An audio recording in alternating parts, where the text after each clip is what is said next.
a spunk sense. I mean, God, that thing must be like. That's another level of let's just think about weird shit. I mean, well, it's like what, an 8 foot monstrosity? Like, And there's no way it's been neutered. no way it's been neutered. Is it male or female? We hadn't decided. Is it male or female? I don't know. It's You can like roll a dice, dogs right? with brooms. This smacking will it all come up in roleplay if Obviously, something tries to yeah. hump it. If anything tries to hump it. Just lift the tail. So I see our session is starting off as it often does. It's been neutered. Is it male? Wild energy at the start. Wild energy always at the start. We have to get it all out of our system. I mean, if we don't have a laugh, what are we here for? So there is something we have to do here though, because we started the new campaign, and so far so good. Where we got a few sessions up now. So there's like, I don't know, like 120 views on the second session already, so that's pretty good. But we haven't honored the last campaign fully yet, because although we've said fuck you Frank, and we've said fuck you to Freak Nick, and we've done GM hold music, but we have not done a single joke yet from a dragon walks into a bar. So we need it's time to start this session with a little bit of a dragon walks into a bar. Now, man, this is new to you. So It is. Okay. Let's see here. Why are Sverfneblin such excellent philosophers? I don't know. They have Why to are they? pronounce their own name? They're deep gnomes. my No, God. fucking hell. I That's that object. joke. I object on any possible grounds I can come up with. You want to make a joke about high elves? I'm trying to think. Yeah, I'll see if I can find one here. High elves. Do I have to run OBS just to route the camera through there? Oh man, I didn't expect that from the Svenebling. I had to work it out then for a second what a Svenebling was. Yeah. No. They're like, yeah, like deep gnome fucking goblin grey things, aren't they? What first level spell has the longest duration? Don't tell me. Sleep. Friends. It lasted about 10 seasons. Oh! Wah, wah, wah. The next time I come over We'll to do your house, one Rob, more. I'm We'll do one confiscating more. that book. He's here all week, but he's here all week, guys. Oh, no, He's you're here all not. week. I will feed it to Potato. All right, here's the last one. What does a wizard take when he's sick? Castor oil. That got me. I just Yeah, heard my very wife good. yell terrible joke from outside of the office. She's literally outside right now, and she heard that and had to mock it. Amazing. Oh, well, that ends another session of A Dragon Walks Into a Bar. Who wrote this? By Jeff Aldrich and John Taylor. 300 plus one-liners, zingers, and jokes that will slay. I have, in fact, been slayed. Just, judge its quality by the samples we've given. Mhm. That's the kind of place this is. All right, hey, can somebody give a basic recap of what happened last time? Who wants to give me a basic recap? Nothing deep or anything. We went to the second pub. We went to the second place. We saw a few things on the way, like a first level party going out. We heard about somebody being captured. That was like a nice bit of sidestepping. We went into the second bar or place it was, and the man turned up again. We had another fight. And then the other guy came in, the guard, and did the same thing as he did the time before and said, give us loads of stress. But I can't remember what happened at the end because I was dead tired. But I think he then wandered off and warned us one final time. Oh no, the hog racers or something. What was the name of the group? He said we've been bad-mouthing the group. The boar spear, the pig fuckers, the boar spears. That's The it. Boarsmen. That was the clue. Boarsmen, yes. And there was an F on the back of a piece of paper that Zoryn had found. An E, yeah. I remember that. Yeah, that so far hasn't mapped onto anything yet. We found a There piece was of a paper. blacksmith. We found That an had F nothing to on do the with back. anything. There was the two fights with the same guy. There's the accusation that we've been bad-mouthing and double warnings off policemen. We haven't even done the conversation with the guard yet. He just walked into the room and then we all fell asleep for a week. I was dying. We said something. You said, like, you attacked these men, and we were like, well, there's no blood in any of our weapons or something. Yeah. Yeah. Because he's just stood there, isn't he? He punched me a couple of times. And he's just stood there contemplating how to bring order to this fucking environment. Yep. I got fined. I think 10 gold pieces. 10 gold pieces. All right. Even though So I bought the after, whole tub of drink. so that was terrible. That was a really bad description of what happened. It was so totally impossibly chaotic, and not a single person that was be out there watching or listening to this video would have any fucking clue what is happening based on what you just said. That's why was they pure should watch ADHD. it session But it was a perfect reflection of Roland's mind. So in that way, you know, that's some good role playing. But the I'll kind of give you the rundown again here. So yeah, you had the encounter with the thugs, the tattooed, scarred thug and his men at the Tattered Flag, and then you were leaving. As you were leaving the Tattered Flag, you had a confrontation also with the police, the local guards, who kind of made sure that their leader got away. And then as you were leaving, you ran into a messenger, gave you a message to meet at a different restaurant, a nicer place. The what do I got this here? Oh yeah, the restaurant. The Hammer and Sword. At the Hammer and Sword, which was a nicer place, had sort of they had like all this like homegrown fruits and vegetables and stuff out front, and this sort of circle of stones, like not a circle of stones, like a circular stone patio out front that was within the midst of those vegetables and fruits and vegetables that they were growing, where they had a few grills set up and people could kind of like mingle around and, you know, drink or eat small appetizers. And then there's like the main restaurant where you all went into, which are these like long wooden tables with long benches, but like fancy, like with white tablecloths and, you know, forks and knives and place settings and stuff like that. I mean, not that it was like, you know, eating at the royal castle or anything like that, but in comparison, much sort of fancier, much nicer.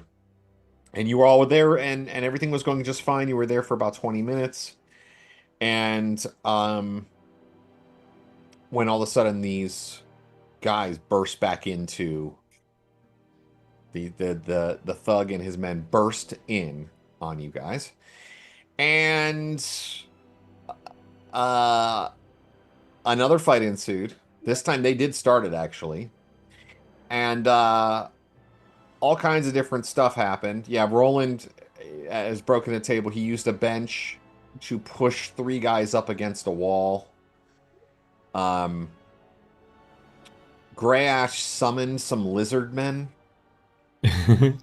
So literally monsters appeared in the restaurant and started That's why we love him. Yeah, That's why we love Grey Ash, because he Was does stuff amazing. like that. He was probably trying to cast fireball. He's great taking a pub, Grey Ash. In AD&D, he's great. He always does something mad. And then finally, like as the battle was getting near to its end, or not really near to its end, Tarkas cast this spell on the leader that made him, well, we kind of described it as like massive OCD, but basically like he was being incredibly strangely analytical about the scene around you, and you all saw he was like turning at cardinal points and counting. Oh yeah, And the he was like, spell. yeah, and he was moving in this sort of like Compulsive order. square. Oh, And curse. It's so evil. he The seems bad like, curse. even though at this point now, Officer Murphy has walked in. The other thugs have all fled. Officer Murphy has come in with two of his police. And and the only one of the thugs there is this guy, this big, massive, tattooed, scarred guy with these rows of spiky hair, and then the left side of his face being massively swollen from Roland. This is Odin. Hey, Odin. I love Now you. it's a cat video. Everybody will watch it. That's a proper mog. That is a mog if ever I've seen one. I bet he catches loads of mice, or she. He used to, but now he's fat. So Yeah. well, he's gained too much Proper weight. mog. He's got potato for that. Yeah. Spud. Yeah. He's got a younger cat to do all the work now.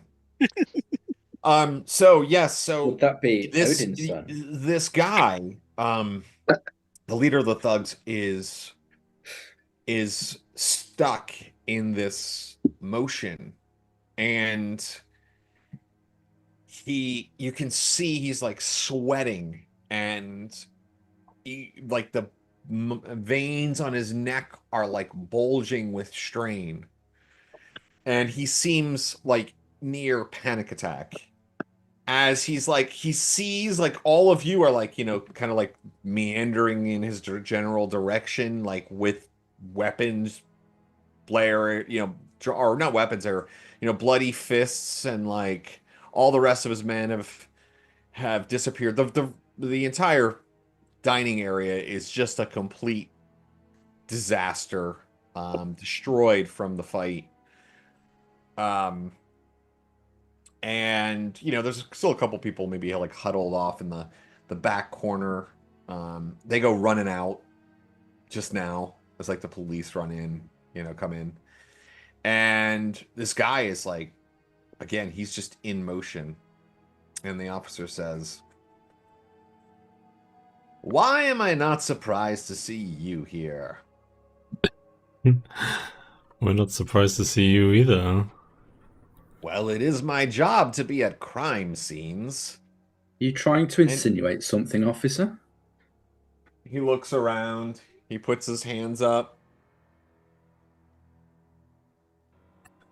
I'm not insinuating so much as looking around and seeing an inn that has been a tavern that has been destroyed, and you standing in the middle of it. Once again, with no blood on our weapons. And what's you up think with we this wanted guy? this? And he says, "What's up with this guy?" And he thumbs over to the guy who's like moving around. And he kind of puts his hand up in his face and starts snapping. He seems to be counting. I'm not sure what he's counting at all, but it seems he's counting. He and his ilk began the confrontation. We simply ended it without bloodshed.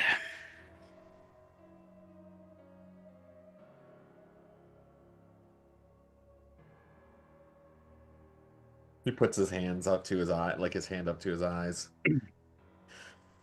And as he's doing that, the big man, he stops, and he looks at the door, and it looks like he might be gonna run, but I have to make a saving throw for him to make an action. So let me see. Got my dice. I guess that would be useful. That's got my to do cat. it orderly. Yeah. Can you remind me what the save is on this thing? Remind us of the name of the spell too, just for people who don't. Okay, so the spell is called Compulsive Order. The save would be versus magic, but I think that's just to negate it. Yeah, that is to negate it initially. Anyway. And then it's like if he wants to take an action, you have yeah. to If he wants to take an action, he must have a orderly way and or reason of doing so. So he couldn't just walk into a room with no idea what's going on and start fighting people. He must take stock of the situation and then create in his mind an order to the chaos so that he can engage in that combat, such as attacking everybody largest to smallest. You couldn't just go for the one in the middle unless it was the shiniest armor, and the one that was middle sized actually had the shiniest armor. So he's got to come up with some reason why he would do it and put it into order before he can take actions for the most part, especially when it comes to, well, I assume things like combat. And if he can't put it into order in his head, then he'll waste time for, what is it, 1d6, I believe? Yeah, 1d6 rounds, where he'll spend time arranging spell components, contemplating how to hold his sword or cleaning his weapon, and those are just a few examples. So let me just clear. Yeah, it's a diabolical spell, actually. Yeah. That's one cool spell. What's the but so he makes a saving throw, like so he wants to run away. I mean, if there's too much chaos where he is, and the time has run out from the first, because so he failed and he had to think about stuff and put things yeah, the duration's permanent. The duration is permanent. I know the duration is permanent, but there was that 1d6. Yeah, so that's if he can't in his head if there's no reason for his character to be in that situation doing what it's doing, and he can't put it in order, then he must stop and contemplate what to do. So now he has spent X amount of time contemplating how to go forward. He could just run. Yeah, all right, he goes running. What have you done to me? I pull out some pocket sand, toss it in front of him, and count that.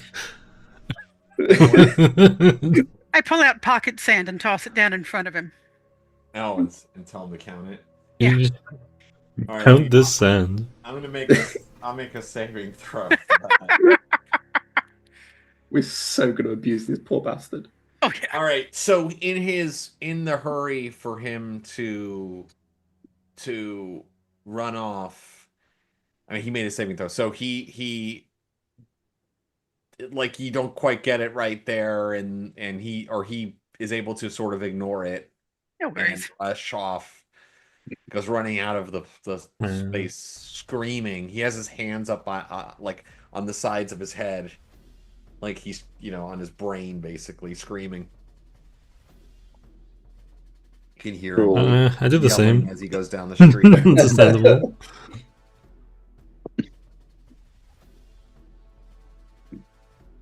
Who are those guys, officer? Why have they got? Why are they like this? I presume you have other witnesses that say we were causing an issue. No, it's true. I knew that before I walked into this room. You knew? How did you know? I spoke to the Maître D. He said that you had been enjoying your meal and then these thugs came rushing in. Still, though, trouble does seem to follow you.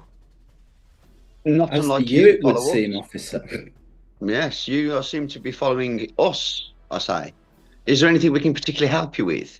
Is there anything you would wish us to be doing rather than following us around? Perhaps the trouble is following you, and with you following us, lead it to us. That is one of the most idiotic things I've ever heard. Oh, we This can do better. is- The night's young. The reason why I'm here is because I'm a policeman, and there keeps being fights wherever you are.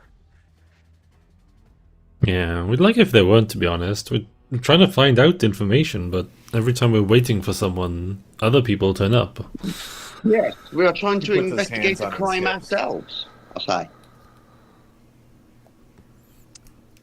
I'm starting to think maybe you are the victims here. Indeed. Sad as I am to say it. We have been slandered and attacked. He picks up a chair that's been fallen over and he sits down in it. Perpetually told to go from one place to another within the town for sake of important information and the safety of things. And then we get there and this guy keeps coming in and attacking us. I shrug. Pick a bit of fucking chicken out my fucking fang. Well, you are the lord of this area. Maybe it has something to do with that. Maybe somebody wants to... You've got an enemy? I Takes out a think little somebody... notepad. He's sitting there on the chair there, kind of like What- facing towards what- you. He's writing some stuff I'm down. a Mohammedan or a Myrmidon, whatever you want to, Mhm. whatever you call it in your country. Do I know anything about these hog spear fucking people that he's talking about? This Yeah, unit? you did, remember, because... No, because I you was so tired. No, so you saw, like, the leader had some tattoos that showed that he had been on, like, you know, some military, like, you know, campaigns. Because, like, this area out here, so Sterich is a vassal state of the, Yeah, of, what, up the river, Stitch. it's a vassal state of... I shall check Grand my Duchy note. of Jeff. Is it, Jeff? No, I know this. This is annoying me.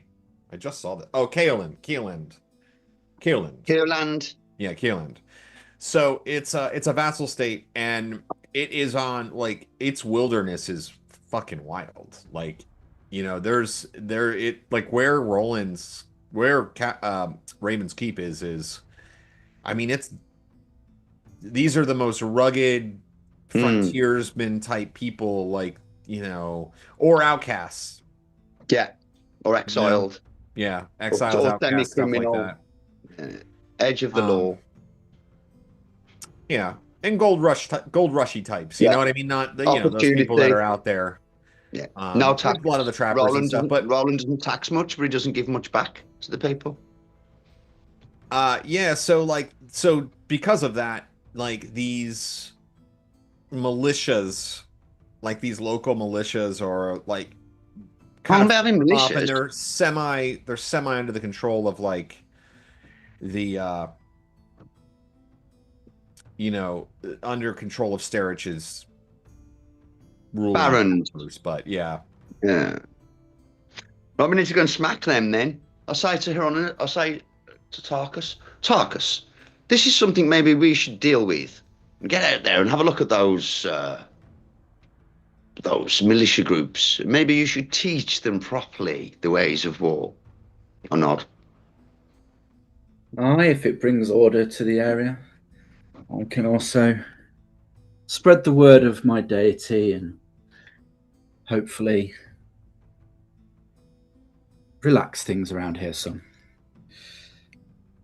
But that is the matter not at hand. What is this thing? And I like hold up the paper again with the F on.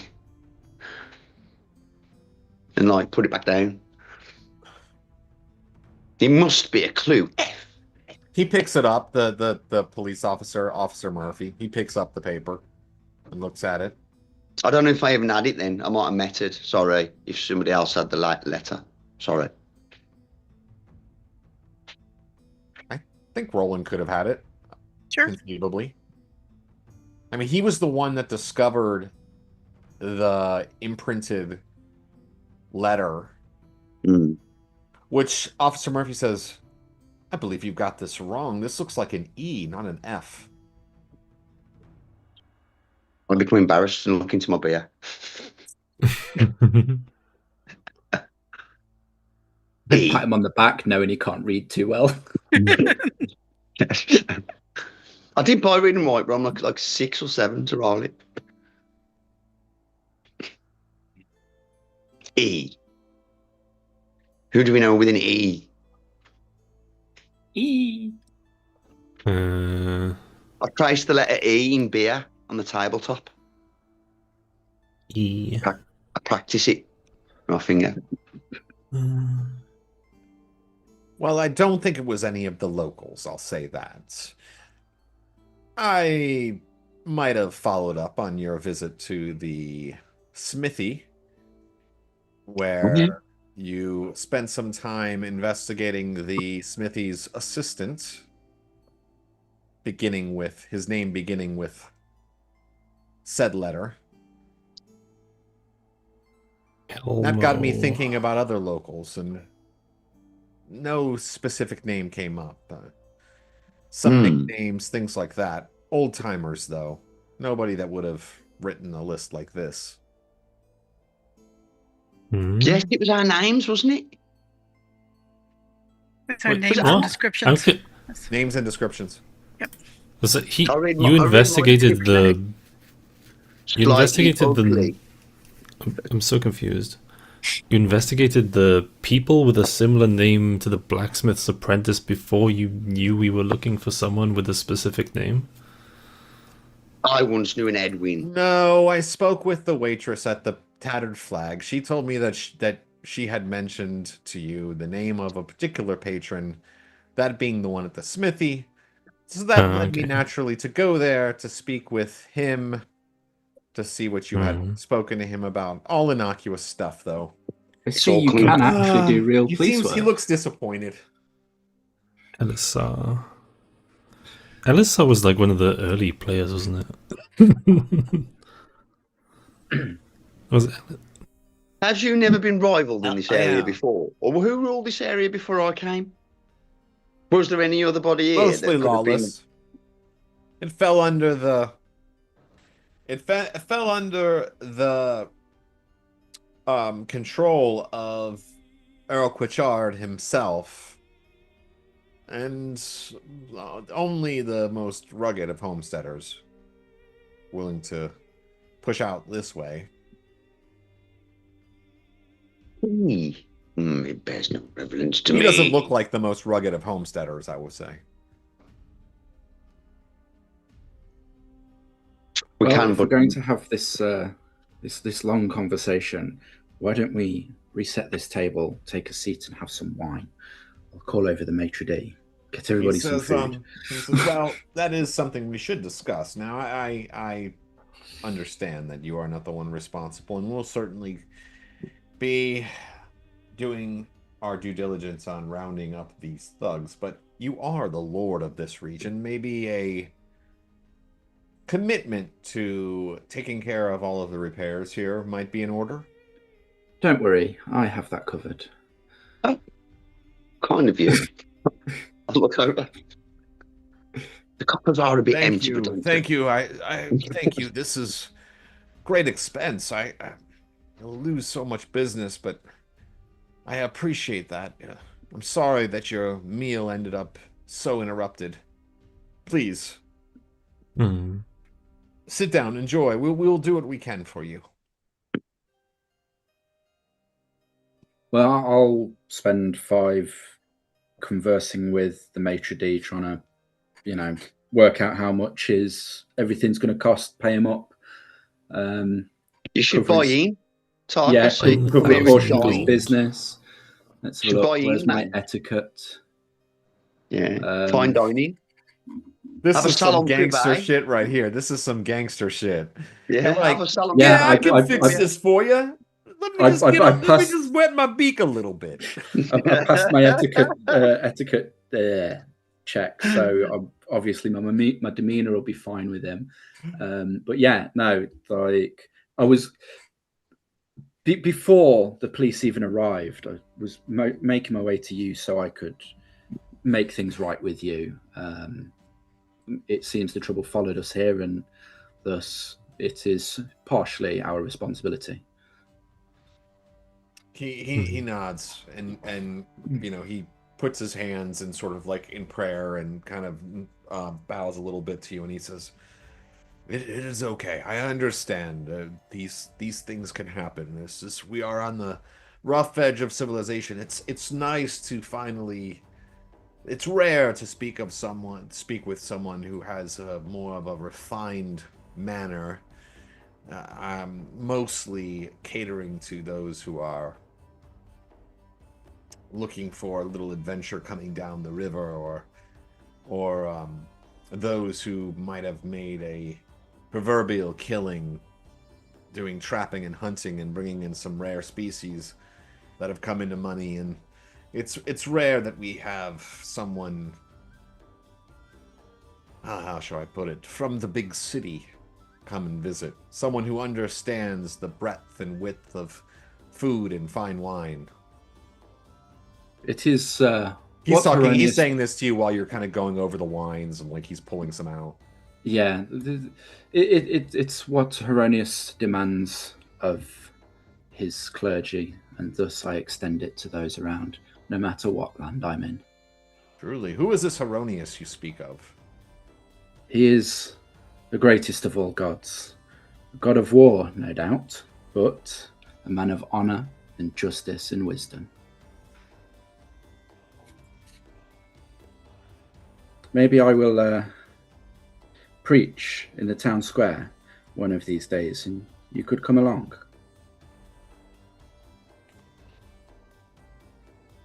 He says, I might just do that. So it seems as though perhaps you and your companions are making more of a presence here.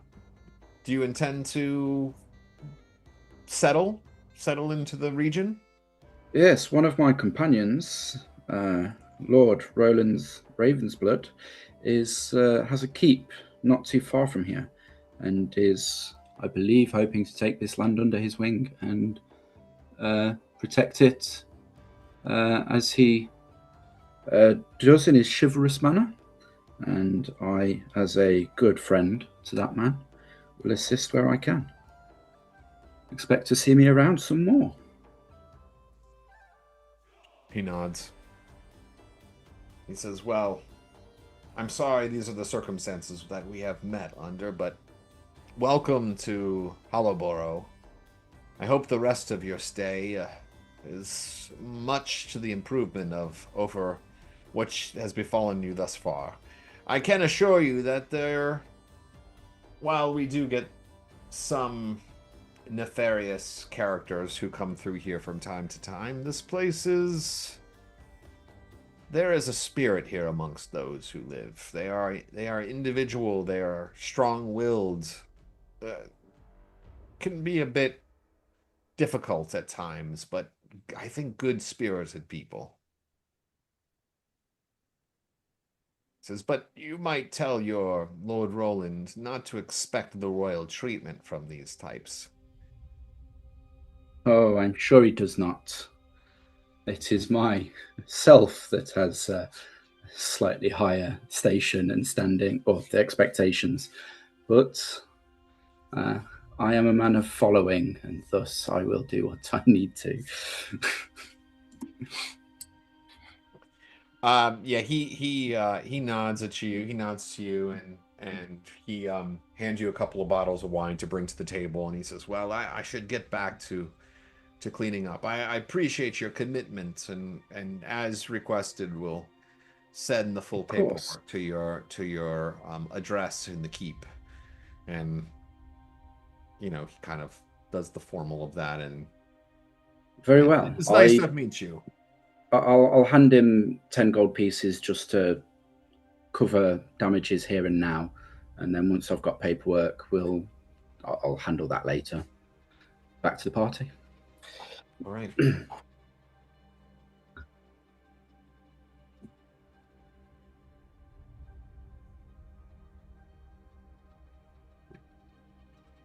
Yes, and I was very, very drunk. You hear as you get back to the table.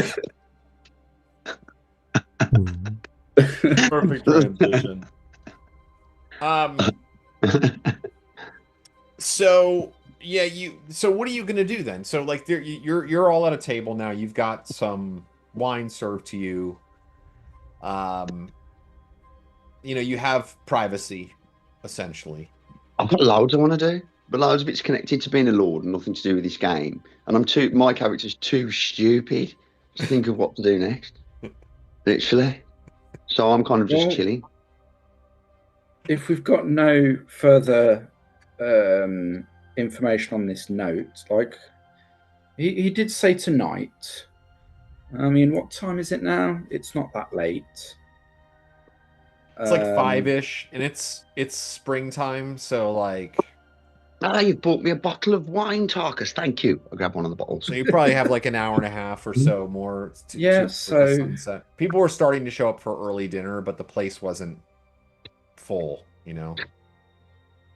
I suggest that we stay put and hope that our contact hasn't been discouraged. either another note will appear telling us to meet him in some other location, or he'll show up. Sorry, could you not hide and wave a finger weirdly and creep around and see if anybody's tailing us as we move about? Could somebody be outside right now watching? May somebody in fact spy on us as we go from one location to another? I say a bit slurred. Make a perception check for Roland. Okay. And actually give him a +2 bonus. Even though he's wasted. Especially because he's wasted. I'm not wasted. I'm merry, but I'm not wasted. He's merry. Because he's merry, he gets a +2. What would he get if he were Pippin? 1d20. So I rolled an 8. My perception's 15, so it would be 17. So I've passed by like loads. 9. Okay. All right. So yeah, Roland says like, what if there's someone out there look watching us right now? And he's like kind of like slides his head to the side, and you see like in the doorway, kind of like standing to the side of the door, there was like somebody. It's kind of hard to see because you're in the darkened room. The outside is lit, so you're seeing them like as a silhouette. Silhouetted. Yeah, but you see this figure like smallish, like maybe like 4 feet or so, slender. Demi-human. There. I point flinkingly across, and I knock over somebody's drink. I point really fast.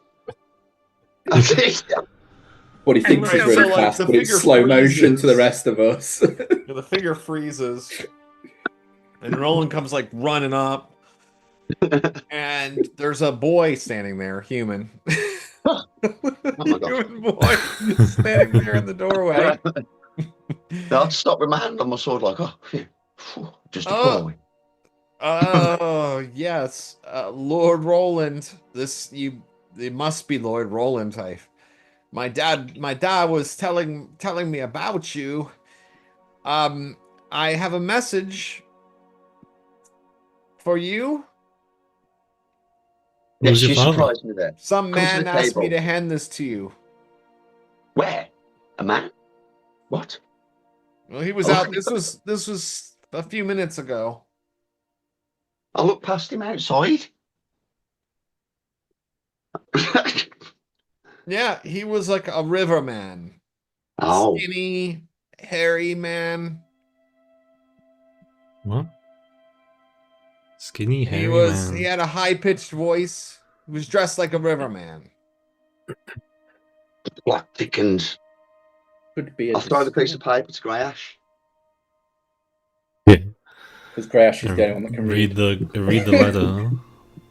All right. My personal fucking accountant. All right, it's in Roll20 now. It is note 3. What gods have you offended to curse your fortune so? I fear for my own safety just to be near you, yet I can't remain silent. Dangerous forces loom in the west, forces that toy with your lives. For your sake I must speak with you. Tell this messenger of a private place where I can meet with you. I'll be careful, none will follow me. Right. So we definitely need Zoran tracking then behind us, then see who follows us. Private And we need to place. think of an easy place that Zorin can follow them to, that we're going to be safe. It Is the must fucking be. policeman still there? I'll show him. I go, look in his face. Look at It's this. probably gone. I guess Who? I like. Hmm. Who? The policeman, is he gone? Murphy. Oh yeah, the policeman. He got up and he walked out with his men. Okay, fair enough. Well, Okay. we should meet him, whoever this person is, outside. Let us meet him at the flat of the falls. Meet outside of the town. So Outside that- of the town at the flat of the falls, where the druids That's sanctioned the land. Let us meet him there. Where we're in the What wilderness. time should I? At what time? Before sunset. That'll do. In- Sunset. in an hour, whatever. Yeah. Oh, Well, I presume the I'm falls not- aren't that far away. They're like a feature, aren't they? All right. Okay. I'll Well- whisper to Zorin, you should follow the boy. See Indeed. ya then. I casually He runs out. I follow, and as I slip out, I attempt to meld into whatever shadows there. I realize inside is, not much in the way of hiding, but once I get outside, I should be able to find something. Yeah, I mean, there's people around, and it's kind of like the end of the day bustle, where like some shops are closing up, some that are still open are selling the last of what they've got. There's the little market too, so like, they're trying to get rid of the last of their stock, so people are running through and grabbing stuff for like dinner or whatever. And then there's also people coming into the town from, people have kind of come in via boat, and they've kind of just gotten in to, this is sort of like the end of the travel day is sort of when this is happening. I mean, the sun isn't down yet, but it's the last stop. So boats that are trying to stop for the night in town are like making it into town now, and there's this kind of flood of people coming off the boats. The harbour wouldn't be too far away from the falls, would it? Because the falls is like a horseshoe and then falls down, and as the river goes off. So I presume we could just walk. The falls aren't. I thought the falls were near the keep. Yeah, but aren't we? Isn't the keep just like Just about 2 hours from the town? Oh fuck! Okay, sorry. I'll say the harbour then, Bob. I'll say the harbour. Can't retcon it now. No, but I wouldn't we can, of course. He just was thinking it was so close, it was a Yeah. certain distance. Oh, Like just I'm outside the joking. town. And we could even make up like another thing. We could say like there's the Maybe it's like a hilltop or something. Yeah, my hope is like somewhere that's not policed. So if these that was my like this, intent. all right, Lovers Cove. Fight There's like a us. lot. There's like a That'll do. cove of stones near where like the river's like bending at the south side of town. There's a kind of like a rocky area, and some people will sometimes like hang out there. Can we call it the Wild Rose Cove? The Wild Rose? Okay, yeah, sure. Let me make that note. There you go. And that'll do. Or the harbour. I just didn't want to you understood exactly what my intent was. Not too far, Yeah, but no. You want it outside of town, but not like 2 hours outside of town. Yeah. Okay. So the boy goes running off. What are the rest of you doing while Zorin follows this boy? It's gonna hang making out. my way downtown, walking fast, and I'm homebound. Oh God, no! Oh no! is there not any magics you can do to assist us with this? I keep asking and you all fail me. You're pathetic. Sorry. I can make you more unlucky. No. I grin at him. Come black smoke. Work your magics. Where is Tukdren? He's been in the toilet a long time. I see Dom. Yeah, I'm here. I just got home like 5 minutes ago. I know we've been trying to. I was listening. I was just on I-95, avoiding the big wreck that like killed 2 people. Oh shit! For real? Yeah, right in Jasper County off exit 5. So I had to go around and go back around Hardyville and do the whole thing. Fuck. I got off work at 5:30. It took me 2 hours to get home. Oh my god, that's brutal. I feel for you, Dom, because I was only back from the M25 and down to the M25 recently, and there were so many crashes and diversions and motorways closed. It must be terrible to have to do that every day. So I am listening. I'm just eating. So I'm listening though. I'm here. He has not ate so well. Tukdren is just observing the chaos. He's not just greedy. And I'm observing this chaos, and this is Roland's territory. So I'm just whatever his lead is. This is his territory. So wherever he wants to, like that guy wants to meet somewhere. I don't know where to meet. I don't know this area. So, oh god. Oh no. Veto. Making my way downtown, walking fast, faces passing, I'm home. Well, we just got banned on YouTube. Yeah, demonetized. That's okay. Yeah, that's fine. You know, I don't care about that stuff anyway.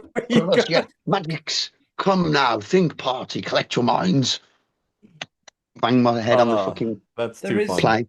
There is a way I could divine some information, but I need a quiet place to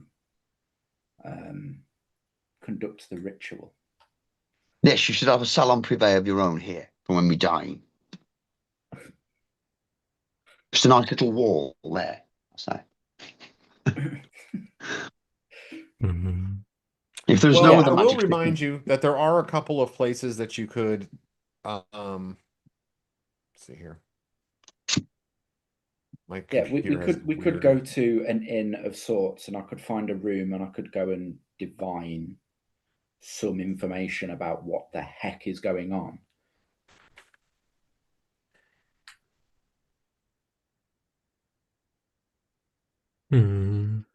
I might need some assistance in working out what question to ask whilst divining. Also, cannot you, Gygax, cast spells that allow you to see magics in invisible things? Yeah, I did that in the castle. The only thing I saw was your helper as he approached. There was no magics in the area.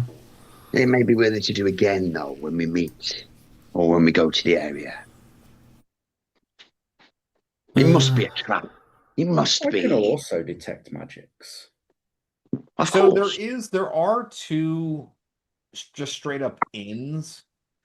There's the Riverman's Boardroom, which is like a shitty inn on the riverfront, and then there's the Dry Cherry Inn, which is a nicer place. Well, it'd have to be the Dry Cherry then, wouldn't it? Yeah, that's where Ivan had been staying. Yeah, Ivan the mercenary Sergeant sergeant. Rolf's brother Ivan has been staying there. So Sergeant Rolf went there. Just to remind you, you had Sergeant Rolf and then half a dozen other men who came. And those guys were predominantly hanging out in a maybe it's them that's been bad mouthing. It's been at a soldier bar called Cold Glory, which is like where your men hang out, basically, when they come into town. It wouldn't be right to go there for me. No, they're all having a DOS and drink and stuff if I turn up. Yeah, that's your management, dude. You can't show up. You can't go to the bar. Yeah, commissioned officers can't hit the NCO lounge. I want to, right. but I can't. That's it then. So, what next? Quiet place. Off with. Yeah, but you could go to the Dry Cherry Inn if you wanted to get a room if you want a quiet space. Yeah, we could go to the Dry Cherry, and I can spend some time in ritual and divine some information. I lead my stone horse through the streets. Mind your feet. It's busy, ain't it? I mean, it's a spectacle. I mean, you got to think about it like, these are these are the kind of people who don't care about celebrity. You know, that's in a way. So the fact that you're like Lord Roland really doesn't impress this type of people that are here. These are just like those. But I mean, at the same time, like you can say you're the type who's not impressed, and then the magic weapons and items that are hanging off of your bodies and like the magnificent armor you're wearing and like your horses and animals that your companions, like the obvious power that all of you exude, you do draw some attention. And the stone horse, of course, is playing a role in that attention. So you're all heading to the Dry Cherry Inn, where you're all going to get a room, and Zoryn, and you made that decision after Zoryn left without saying anything to him. So Zoryn, I'm fine on my own. I'll just go back to the woods. Following us and it's sneaky. I hope. I mean, we could leave a note with the. All right, yeah. I mean, you leave a note or something. It's fine. I thought Zoran was just outside watching us, like tailing us. No, Zoryn went to go tail the guy, the boy. Right. To find out who he's going to pass the message to. Right. Okay. And probably follow him to the meeting point, regardless. That's the plan. Good luck. Let's do it, the town. So the town has, it's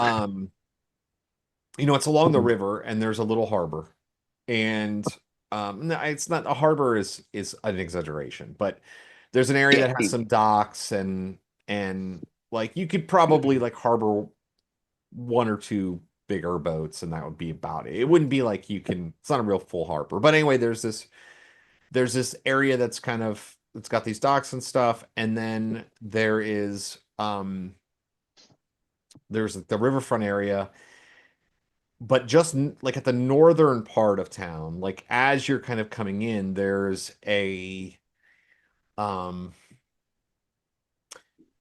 like a stream that kind of comes in, but the mouth is sort of wide, and so like people will go there to do they'll catch like crawfish and stuff like that, and like there'll be like local trapper, people with like cages, things like that to try crawfish? Crawfish are like, they look like miniature lobsters. Oh god, yeah. And so there's like these people there, and then there's like there's like this inlet that kind of skirts the northern a third of the town, right? And a lot of the homes are to the north of that area, and so there are a couple of bridges, like they're utilitarian, but they're like more decorative. Like they have some more decorative elements, like because they're like to the homes, people have like invested their lives in it. So it's like a little bit more decorative, these wooden bridges. And the boy, Zoryn you follow the boy easily within the crowds of all the people and all of that. And also like, he's not really trying to be hidden about it, but he runs to this bridge. He just runs kind of straight, makes a beeline, and goes to one of these bridges, and he's kind of like facing towards the mouth of the water, where the mouth like opens up further, and there's like the rocks and everything like that, and he's on this bridge, and he just kind of like, make a perception check. Or observation. Observation. Yeah, observation. Observation. 11 under more. Oh, yeah. 11 under 17. So, like... These new dice. The only way to describe it is it looks like he's thinking real hard. Taking a shit. Kinda. Yeah. But he's standing there on the center of the bridge, facing that area, and looks like he's thinking real hard. I just hunker down in the shadows and watch and listen. Okay. He does that for a couple minutes, and then he kind of like looks around, and then he runs back into the town. He runs back kind of the way he went. I mean, but he's not going back to the tavern. Like he runs back into town. Empathy. So he didn't meet up with any other person. He just stood there thinking real hard and then ran off. Mm-hmm.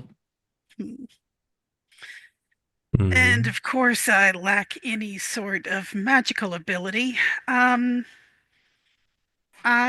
will have a look at the area in which he was standing. Have a sniff. Have a listen. Okay, so you go over there. CSI Zoryn. Go. You bump into the invisible man. Actually, I'm gonna stay put where I am and focus everything that I possibly can on listening. If there is somebody that's invisible, there's a good chance they'll still make noise. So I'm gonna actually stay hidden and listen to see if I hear anybody moving away. Okay, go. What's your hear noise? Then I want you to know the result. So fair enough. Hear noise is detect noise is 70. detect noise is such a good ability. Yes, it is. It's one of the few things that thieves have that isn't easily mimicked quickly in any other class. Like it's something you can use a lot, and it's very useful. Read languages is pretty fucking special as well. What's that? Read languages on the thief is good as well. It's good. That's Yeah, true. it's really Yes. good. So you're like,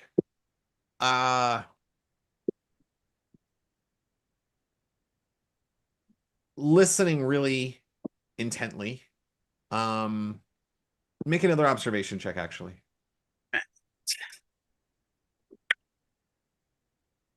12 under 17. Yes. 12 under 17. Yep. Okay, so you like, These dice. sit down. Oh, those are cool. Yeah. So no matter how you roll them, the eyeballs straight up. Oh, that's cool. Ah. Yeah. So you should bring those next time. I want to see them in real life. So so you listen, like, so Zoryn listens, and he, like, kind of starts listening, like, the boys' footsteps go running off, and it's pretty secluded area. Like I said, it's just like where people live. So there's like, there's a couple people like moving here and there, but Zoryn kind of hones in on the sounds of nature here, because there's like the water kind of like lapping up against the rocks, and you can hear the sound of like maybe some crabs scurrying like down on the rocks there, and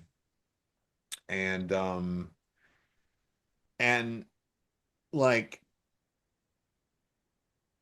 as that soundscape kind of settles in, Zoryn hears this like suction sound, and then hears it again.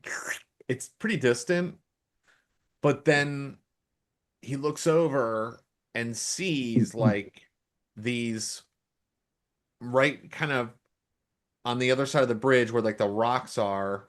It's kind of like a little bit muddy over there, and notices like a little suction, like the footprints kind of like in the mud.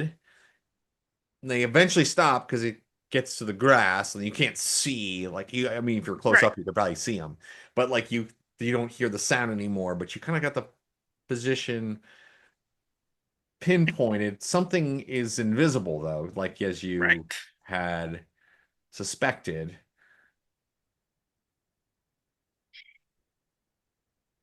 That was really well described, Bob. Yes, it was. Squelch. Well, I have no doubt that I can track him.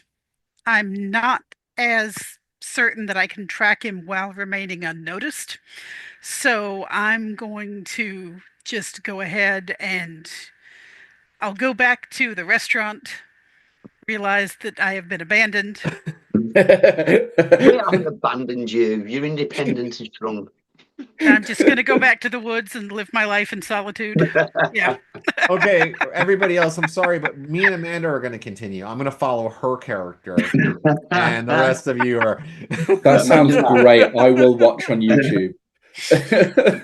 Yeah, forget the drow. Splitting the party forever. Forever. Yes, I will go locate a kinder and ponder my life choices.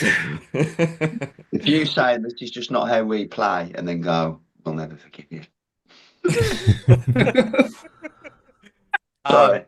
No, so you all, yeah, I mean, Zoryn, it becomes like they leave a note, you know, Yeah. like and Cool. you go. Then you I meet rejoin.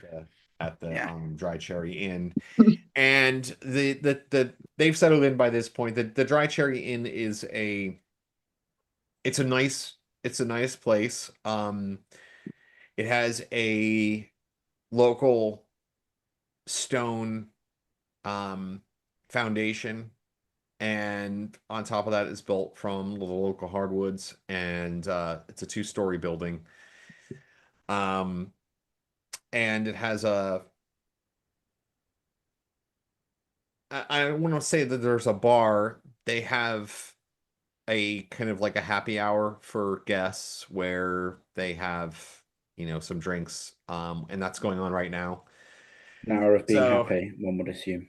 yeah, so like locals, and these are it's kind of a bit of a mingling session. There's some, you know, high Hobnobbing. you know, there's some merchants, a couple trappers, hunters, trappers, and I mean, actually, Ivan and Sergeant Rolf are both there, and I'll describe them. I thought that was in a different pub. No, that they're staying at the. This is where Ivan is staying. Yeah. Because you gave him some money. That's right. And the other place was the Rivermans, which was crap. You gave Sergeant Rolf some money. He was going to meet his brother Ivan, who was staying at this place. Yeah. That's it. So yeah, so you see these people, but then you're immediately drawn to Sergeant Rolf and his brother, and you can see the two. You can see the two of them standing side by side, and well, at least they're out of our suspicion there. They look really.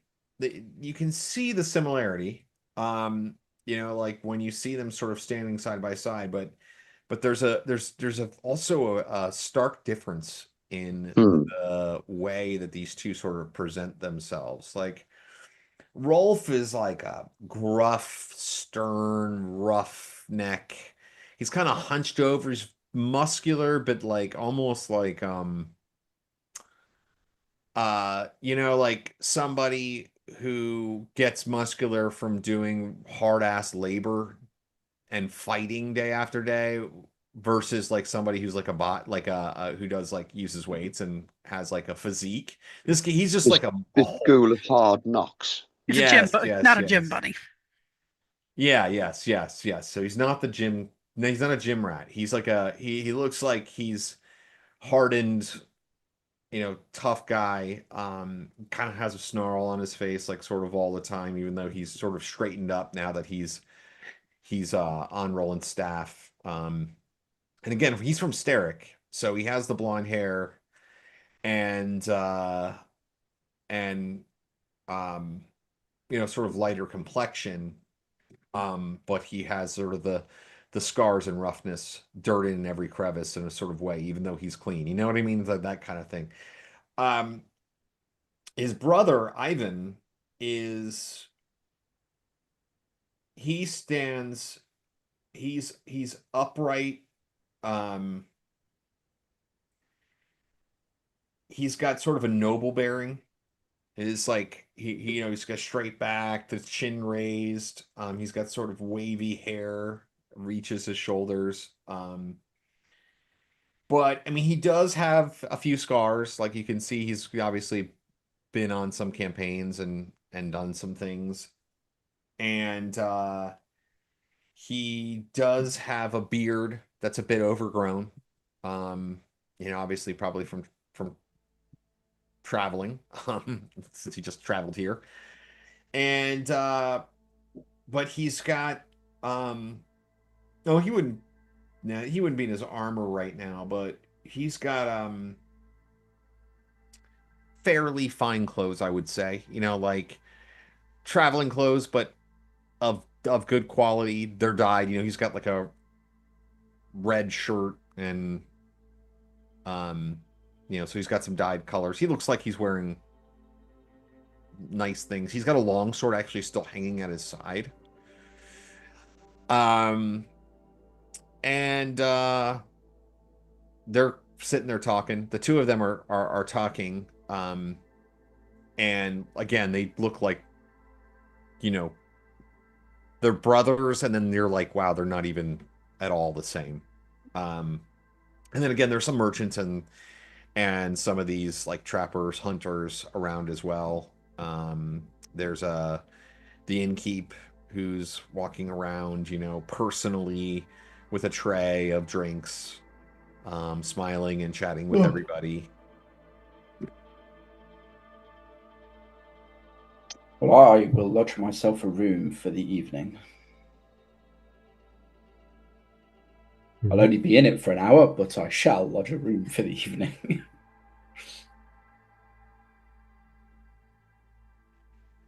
Welcome, my friends. Welcome, my friends. Oh, you've already at this point you would have already gotten your rooms. Okay. Because this is when Zoryn really arrives. Okay. Because Zoryn comes back with the messages. You guys have sort of checked in. But some of you might be mingling down here, and some of you might be up in the room doing your thing. So who would be up in the room? I mean, Tarkas is trying to get spells, right? Tarkas is trying to cast one of his intrinsic spells, divination. Is Greyash doing something similar? I don't think I have anything to do. Okay. What about one of your books? Yeah. What about Roland? Well, I'm gonna he said he might want some help with the question to watch out and to watch over him while he does the spell. But I don't want to bother Rolf too much, so I kind of politely go the other side of the room if I can, and not bother him. Well, I mean, you guys can go to your own personal room that you're renting.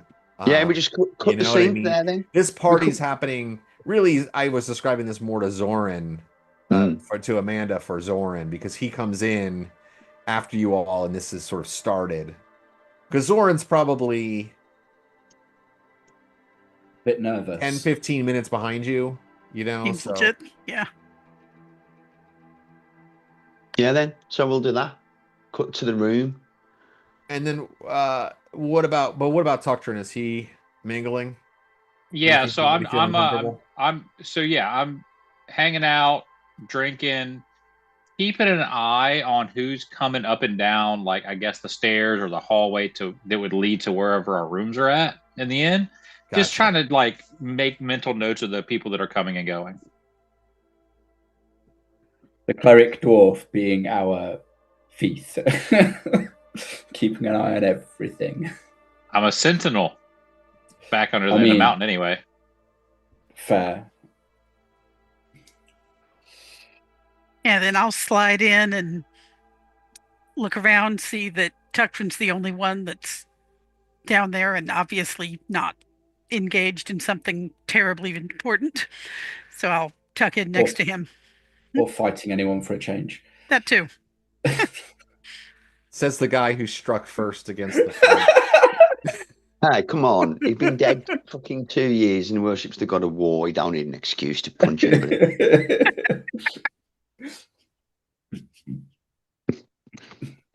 Roland's lucky he didn't get a punch when I woke up. Yeah, you're right. Actually, he should probably be doing more punching. We should be less critical of the punch and more critical of the not punch. So what are you all doing then? So let's cut up to the upstairs. What's happening up there? What do you guys? Well, I imagine we've got the biggest room with like a small fireplace and a few proper lit lanterns, not fucking torches, a nice comfy bed and a drawer and a basin. And I can imagine like a wardrobe as well, a desk. Yeah, and I can imagine like on the bed, like Tarkas has got all his holy symbols and his like altar cloth and stuff. Fuck. Oh yeah, that'd be cool. Setting all that stuff out. I would prepare the rituals.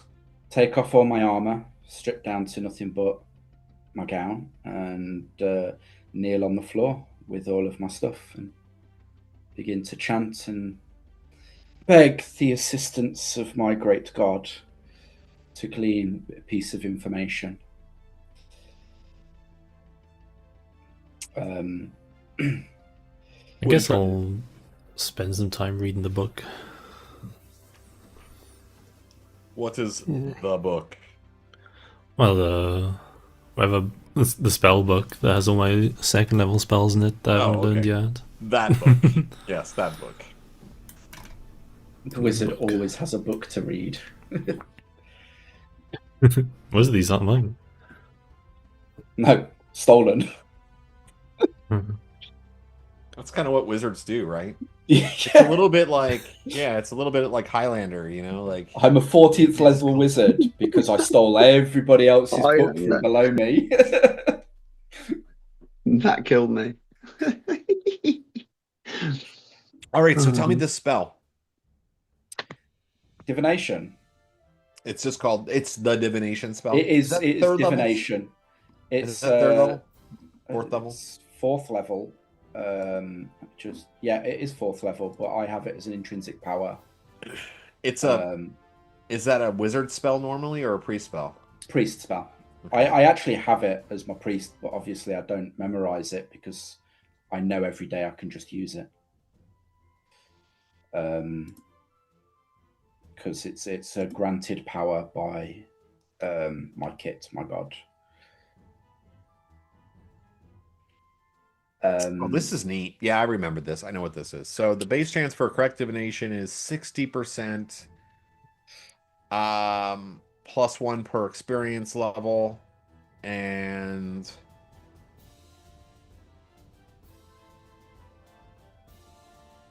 I can give you bonuses or penalties if I decide I want to. Basically, it's kind of what it says. It's like totally arbitrary. Lay down it couldn't we offer the items up like as part of his ritual, like put them there, like and stuff to add bonuses, like the letter that the guy's touched and stuff. It depends. Yeah, that would be exactly. That's very smart. That's very thoughtful of that. Like you could, like it depending on I don't know what question you're going to ask, but obviously if you have things that are connected to that question, information or objects, that's going to help. I am still not sure what question to ask. I was thinking something simple along the lines of, if we're even going to glean any useful information from this meeting. But I was also wondering whether it's just another guise to get us into a fight. What does the spell do, Luke? Do we yes or no answer, or can you ask a big question? If I fail a save, I will know that. If I fail a roll, I'll know that I failed. Blah blah blah. I can ask for a piece of advice concerning a specific goal, event, or activity that will occur within the next week, and the DM could you ask something like, will the agent of this letter bear us harm and misdeed? So we know if he's like a fucking ninja trying to zap us, or whether he's genuinely trying to contact us and he's shit scared, or he's testing us in some way to see if we're worthy. I can't fucking work him out. Whatever's happening. See, that's another one I was thinking, because if he means us ill will, then it's better for us to go prepared, and this could allow us to be prepared. But to be honest, I might be able to use this to just get the information and not bother fucking speaking to him at all. If I could get all of the info what from does this. everybody else think with the question? That's what I'd ask. And open, does this person intend malice and ill harm? What does the rest of the party think?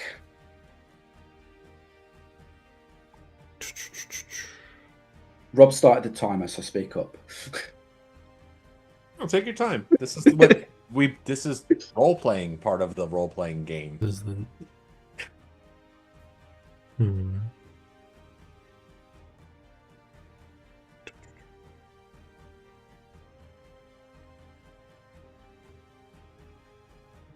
Because you had then like, what was the origin of our misfortune? I mean, that's actually another one that it goes down a different path. Find out where these people that are chasing us are actually coming from, rather than worrying about this person we're going to meet, because he might be completely innocent and innocuous.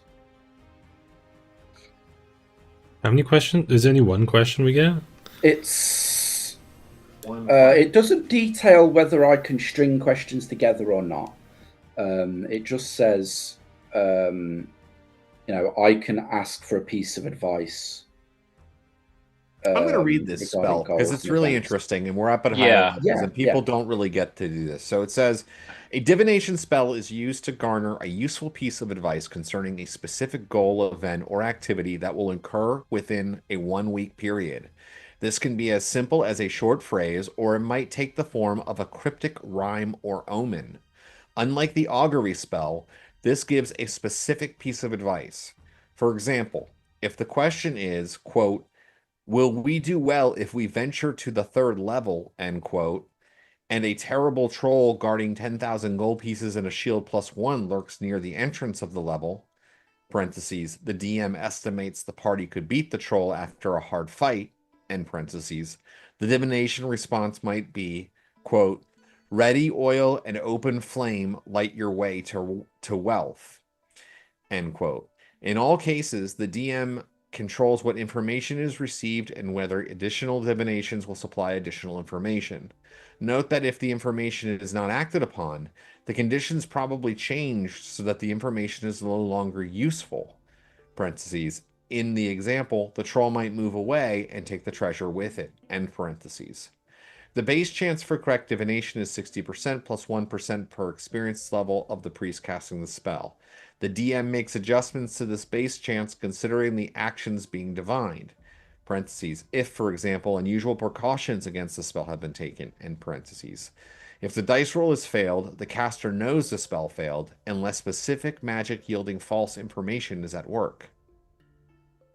The material component of the divination spell are a sacrificial offering, incense, and the holy symbol of the priest.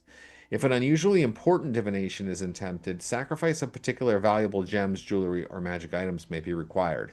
Now, so that's where I kind of feel like if you want to get a bonus, you might consider making it, relevant, more relevant to whatever question you want to ask.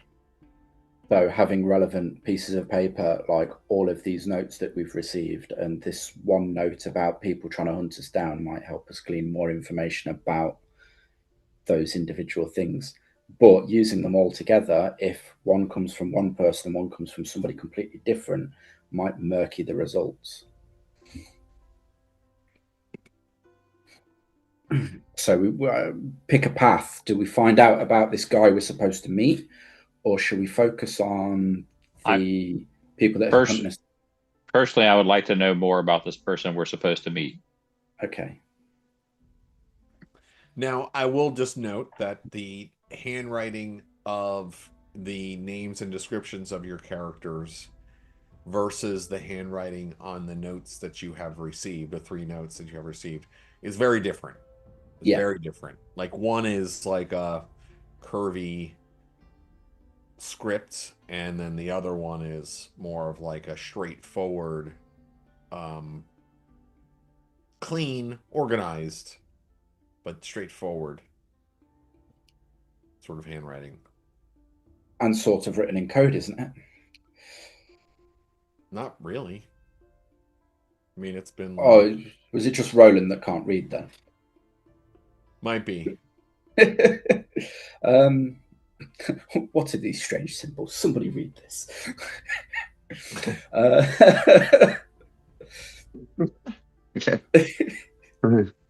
It's fun to play dumb characters, though. Like to have a certain dumbness. I mean, it's the deficiencies of the characters are what make them like, I don't know. There's something memorable. That's why I always play a character with some sort of debuff. He's very much fall forward pantomime fun, isn't he? Absolutely, yeah. Right. So we should try to glean some information about this guy we're going to meet. Do we care? Do we want to try and glean the information, or do we want something about him specifically, like to know if he himself bears us any ill will? For the love of Animus, I know that you must really concentrate, but this is going on too long, says Roland. The goddamn question. I am curious of whether or not he wishes us ill will or not with this meeting. Very well. Then that is the question that I will ask. Then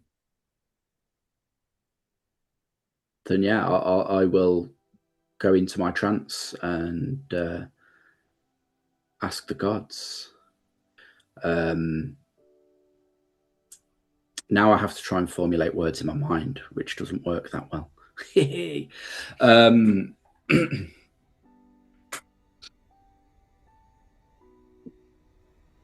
Will the individual that we intend to meet, the writer of these notes, or does the individual we intend to meet, the writer of these notes, bear us any ill will at all?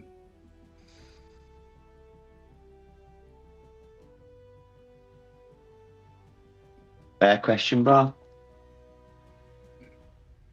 But he did say there's different notes.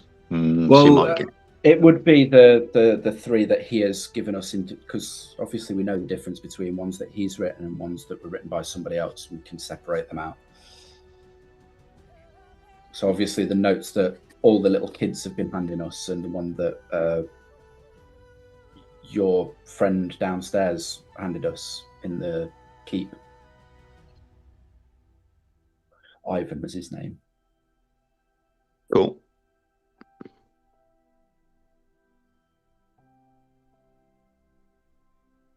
Okay, so I mean, is this something where you're like literally, what, are you talking to your god here? No.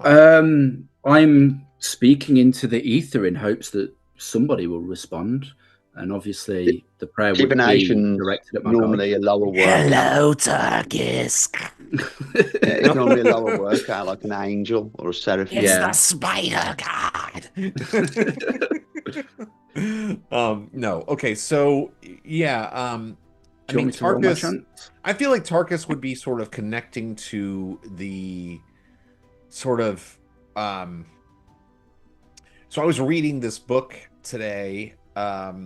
It's the 6th book in the Red Rising series. A great series of books, but it was describing this swordsman was fighting someone and became so connected to the techniques that they were using that it became almost like a spiritual experience. And it wasn't like necessarily like God was talking, some sort of God was talking to him, but that he had this like connection to all things. And I imagine that the divination might be a little bit like that, like where the like things make sense, like, you know, like somehow looking at in the mind's eye and analyzing the circumstances around all the pieces that put us all fall together. Yeah. Like there's a certain like God, like you understand your like God's plan or whatever, you know, that kind of thing. Yeah. And these words come to you. The friendly author wishes only harm, but facing the danger may bring wisdom.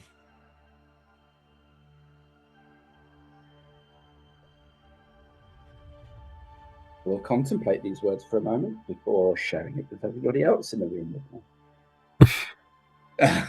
That was proper Ridley, wasn't he? Riddle me Well, this. it sounds like you're not friendly. Not friendly in the slightest, but we kick their ass, we might learn something. Face the danger. To simplify Repeat that things for again. Roland. Repeat what he said. What did he say? What was the answer? That the author of the notes does intend us harm, but facing it head on may glean us some information or wisdom is the word that was used. Okay. So to interpret, we go kick ass and we ask questions. Understood. We kick ass and we ask questions. That's pretty funny.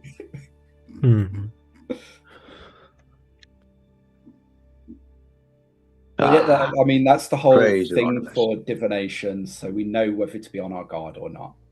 So we know something that's coming that will help us. So sort of. Yeah, so you've got probably 45 minutes now until your meeting, and it'll probably take you 15 minutes to get there. It's just enough time to put my armor back on. So you have like a half an hour till you gotta leave. Yes, They're right on time. Well, maybe we should go early and we can set up our own defenses. I think it is going to be already as it is. We must really press and make our way there quickly. Yes. I was like, well, I've got fucking, I'm low wisdom, super urgent, been itching all night. So I'm like ready to go. Come on, quick, put your cuirass on. Because I've got armor to you. Quickly, come. Well, and Zoryn has finally connected with everybody. Yes. Our companion, or our contact, as it were. While I certainly can't speak to his motives, he is clever enough to make himself invisible, yet unwise enough to squelch through the mud. So, are we dealing with a caster or a magic item? It could go either way.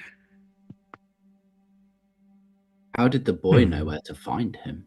I suspect the boy was told, meet on the bridge, stand there, and deliver the message to the empty air. Well, our contact was waiting in the mud near the bridge to listen to what he said. I would say Zoryn is certain that the boy didn't say anything. Oh, okay. It looked like he was thinking real hard, but he didn't say any. I mean, Zoryn has very sharp hearing. Yes. And was like, at one moment, even if you one couldn't have moment, a message. I once had a device that enabled me to look into the minds of others. That could easily have been the case then, because he appeared to be having a bowel movement and then left. Yeah. So somebody is potentially a wizard or some other learned individual. If this boy didn't say a word, then perhaps something along the lines of telepathy was used. What do you think, Greyash? Yeah, I know the message spell, which allows you can send a message to someone's thoughts and then they can think back the answer. Something like that. God, I say. I never thought such discreet magics could be so powerful. Be that as it may, the invisible individual moved off once the boy had left. I would estimate that if he's not already at the contact point, he soon will be.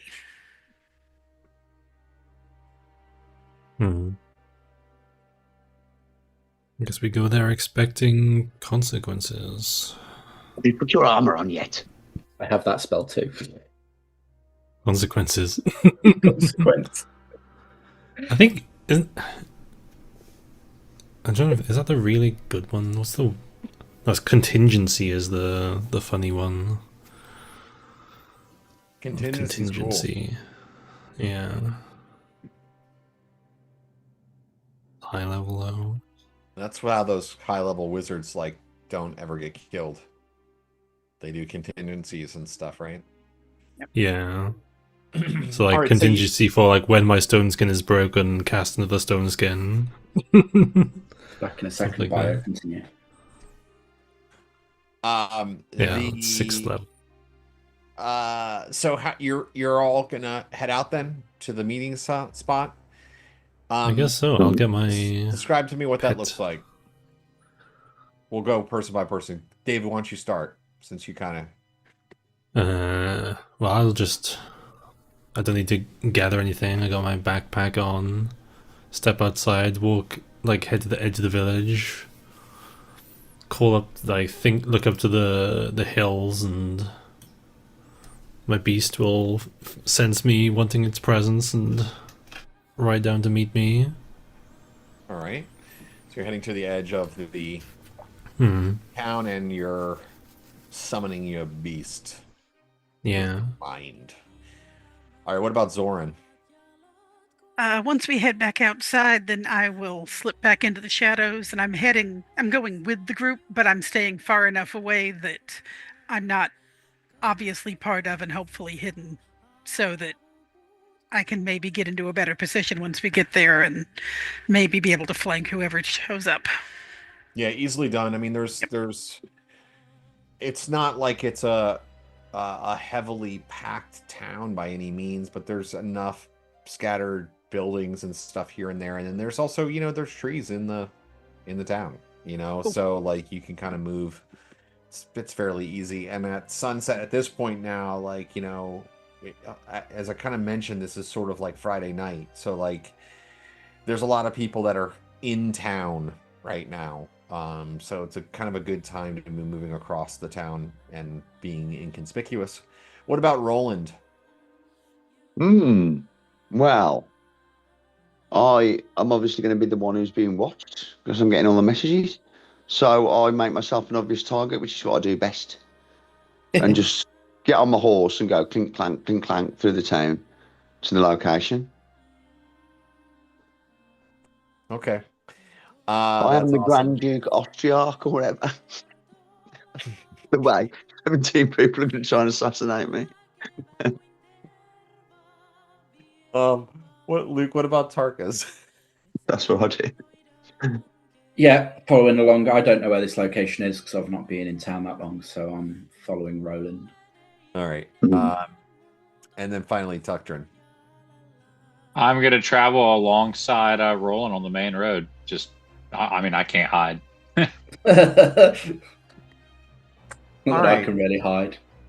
So you start making your way to the meeting location, and as I said, you're moving through. You're moving through the.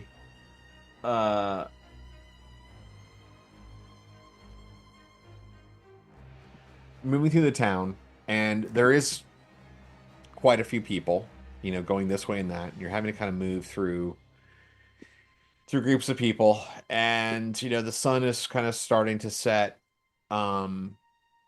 and you're headed to the south. The sun is setting over the mountains to the west, just starting to push behind the mountains, but there's still these beams of sun.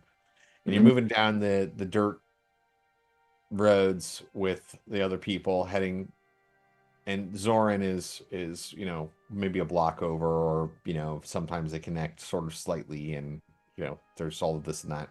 Roland's up on his horse, and you see up ahead in the crowd and hear the thugs. You see they're moving in your direction, looking angry, grumbling, kind of, looking like they're walking right towards you, ready for a fight. And they're loud too. There's a good group of maybe 15 of them. What the hell is wrong with these people?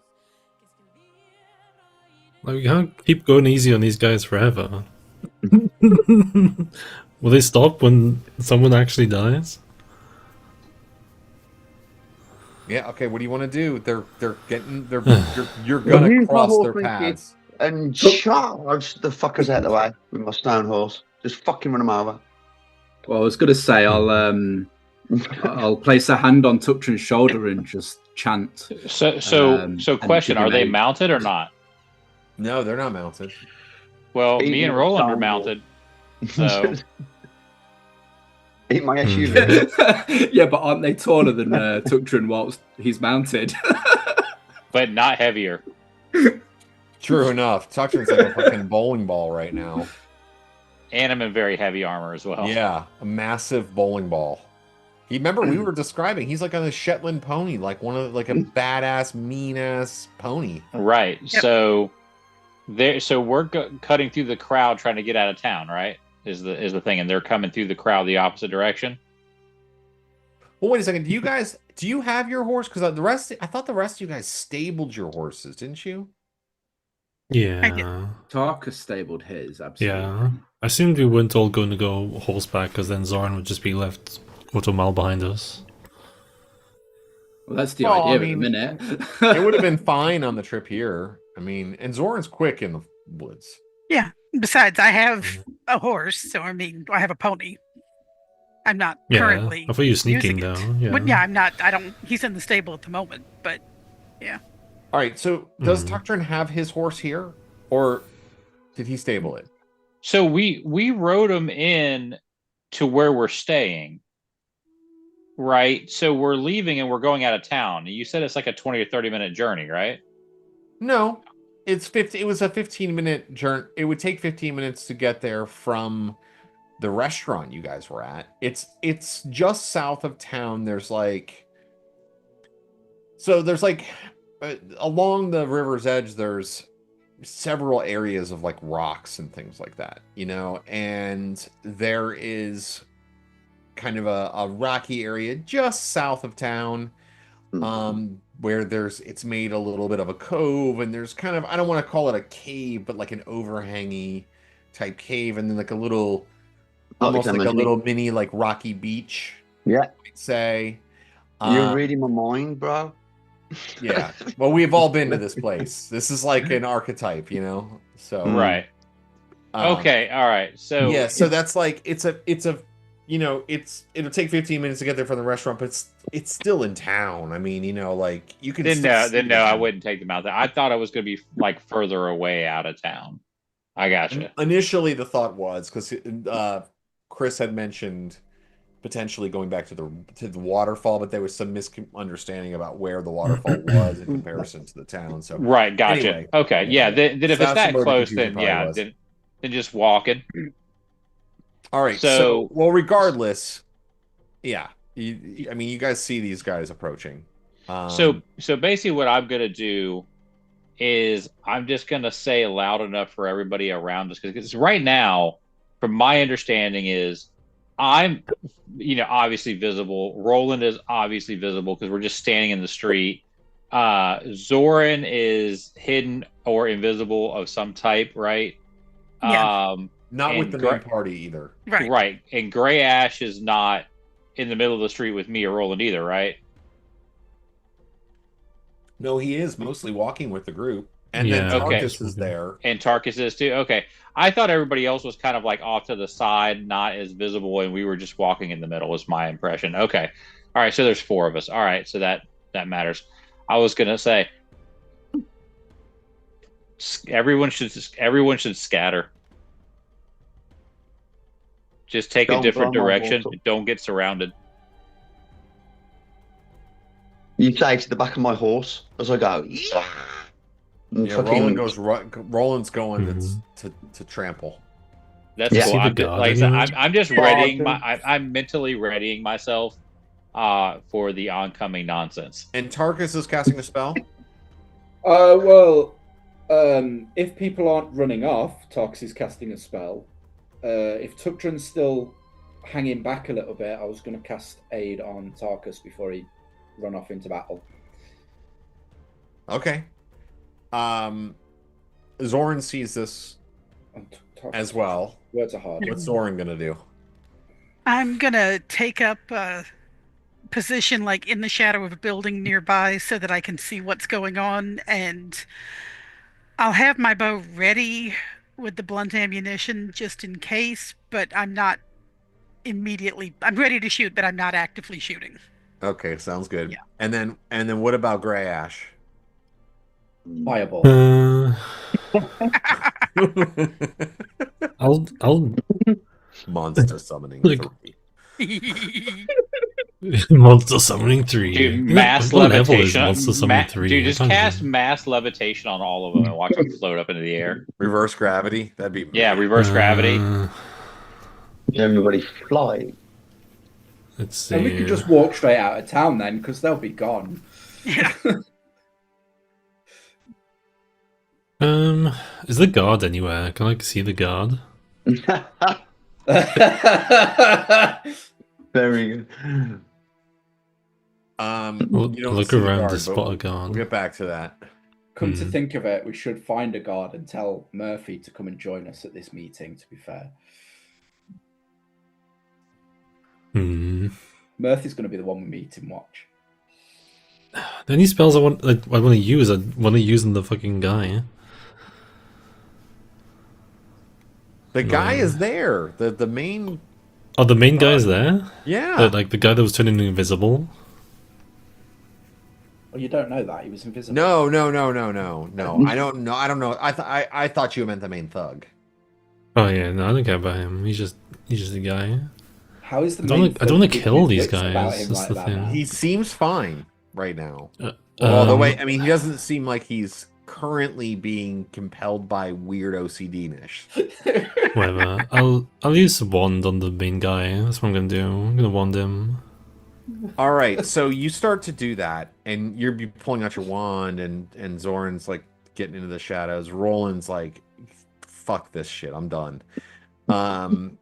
Tarkas starts casting a spell, reaching out to his god, and Tukdren.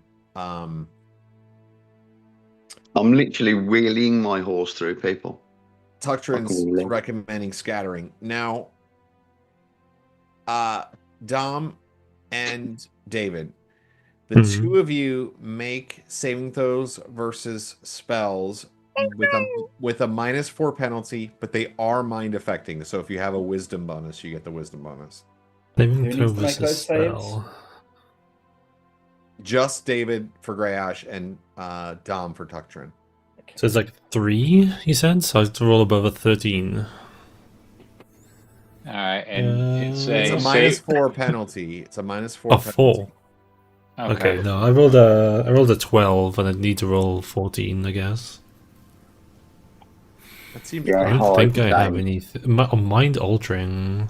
I got Wisdom. a. Rings of let's see, protection. You said a -4?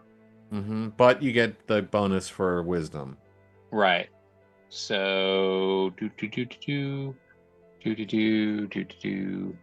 trying to find my saves on the sheet. Here we go. If it's sleep or charm, I have resistance. Oh yeah, because aren't you like an elf or something? It's not sleep or charm. Yeah. Okay.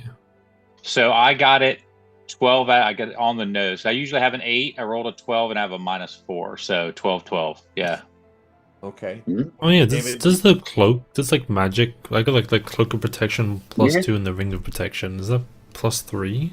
The height plus. No, the height plus, isn't it? The ring gives you no. The ring and the cloak can stack, but I believe doesn't a cloak of protection only give you saves against like if you're getting hit with something, like if +2 you bonuses fireball. saving throws versus attacks directed at the wearer, such as spells, gaze weapons, attacks, spitting, and breath weapons, which are aimed at the I've got a wearer. cloak as well. This is not an attack aimed at the wearer. Okay, I have a cloak +2 and a ring +1.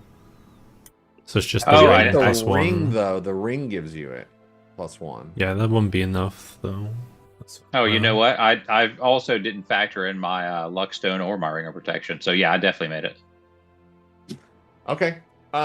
So Grey Ash did not, but I fail. Tukdren. So Tukdren, Only 1. earlier in the day, had spent a good bit of time standing in the street, acting as sentinel, watching the patterns of the people moving through the street. Mm-hmm. And as Tukdren looks up and sees, the party members start doing stuff and sees these thugs coming. There's something strange about them to Tukdren. And there's something weird about their gait, like the way that they're moving. They don't look like they're moving like thugs. They look like they're moving like the people that Tukdren had seen earlier in the day, the laborers and the merchants and farmers and the like. And so Tukdren sees that because he had been watching it earlier in the day, and he notices that no, in fact, those are not thugs. Those are regular everyday peasants from the town that have some sort of illusion placed on them to make them look like the thugs. Nice one. And then he keeps looking over and notices that in the center of the group are Officer Murphy and his 2 companions. They're walking down. They happen to be walking down the street, and they're kind of like walking towards you, and they don't even really look menacing. Like you would say, maybe Officer Murphy even has like a little bit of a smile, maybe, because you guys left on good terms, basically. But you can see like he has the leader. Like it's weird. You're like looking at him, and you see the leader, and you see Officer Murphy like underneath it, and you know that it's just an illusion. You can still kind of like see between the two of them, but like there's an illusion cast on this group. And even the roar, the sound that you're hearing, you realize it was something that you were seeing, like, it was just the normal sound of the crowd, but somehow it all seemed to have come together in like the roar of these thugs, but no, not at all. Like it was the sound of like a cart going by and 2 merchants haggling over a price, and like a laborer pulling a wagon full of stones that had been mined from the quarry or whatever. Like there was all that sound. So Tukdren realizes this. What would he like to do? Okay, so I'm looking up something really quick to see if this works the way that I think that it works. Yes. Okay. I would like to cast Dispel Magic, which I have as a 3rd level spell. Amazing. Okay. And it has a AoE effect of a 30-foot cube. Go on. At a 60-yard range, and I want to center it right on those dudes in the center. Perfect. Now there is when you're trying to cast a spell magic, you're going against the caster. Right. Yeah. I got it pulled up right here. It says resistance roll. Level it says level. for each effect or potion in the spell's area, effect is checked to determine if it is dispelled. The caster can always dispel his own magic. Otherwise, there's a chance, depends on the difference in level between the magical effect and the caster. The base chance of successfully dispelling is 11 or higher on a 1d20. If the caster is of higher level than the creator, then it's a difference is subtracted, and then otherwise it's added. Yep, got it. All right, well, go ahead and you see. I just think this is really cool because you had done that sentinel thing, and when I was like looking at this, and I was like, you could probably figure this out. The Tukdren realizes what's going on, and Roland starts to, like leap forward on his horse. There's no stopping Roland at this point. You don't know where Zoryn is. You'll have to just hope that his wisdom prevails and he doesn't start murdering people from the shadows. Tarkas seems to be casting reaching out to his god, I would say Tukdren knows the aid spell, so he hears Tarkas asking for aid, so not likely to splatter a group of peasants into a ball of death. But Grey Ash is pulling out his wand. It's the wand of paralyzation? Yeah. All right, he's seen the wand of paralyzation, Tukdren. So it's a lot of, this is really about Roland. More than it is about anyone else. Yeah, so I gotta shout like Roland needs to know that these are not. You're right. I would say, cease with this illusion as I try to dispel it. I'm level 8, so I don't know how that affects my roll. Go ahead and roll and tell me what you roll. That is a 15. All right, yeah, you're definitely good enough then. Yeah, and so all of you start to see just what I described to Tukdren about how like there's this overlay, and Roland especially, like his horse is like just about to run down. I'll veer my horse off the bridge. These off the bridge. It's not a bridge. It's not a bridge. It's just the road. It's just the road. Does he have riding land-based? Yes, I do. I do have it. All right, make a riding land-based check right now. So that's wisdom +2. So that's a 10. Hang on. Fails.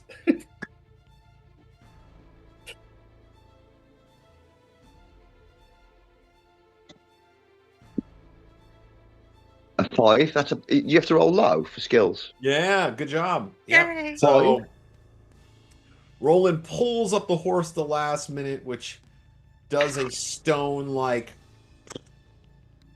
as it's pulled up from trampling over the 3 police officers, including Officer Murphy. And the illusion is dispelled, and he steps back. What is the meaning of this? I thought we were over all this nonsense. I'm going to get a fucking horsing ticket now, as well as a fighting ticket. I'll leap off my horse. Because I can do that. We're in the middle of the highest peak of pedestrian traffic, Lord Roland. You should know better than to bring that massive stone horse to the center of town during the peak of the evening rush. He shakes his head. Be better, Roland. Be better. I just look really confused as the illusion melts. He and the other guards go walking off.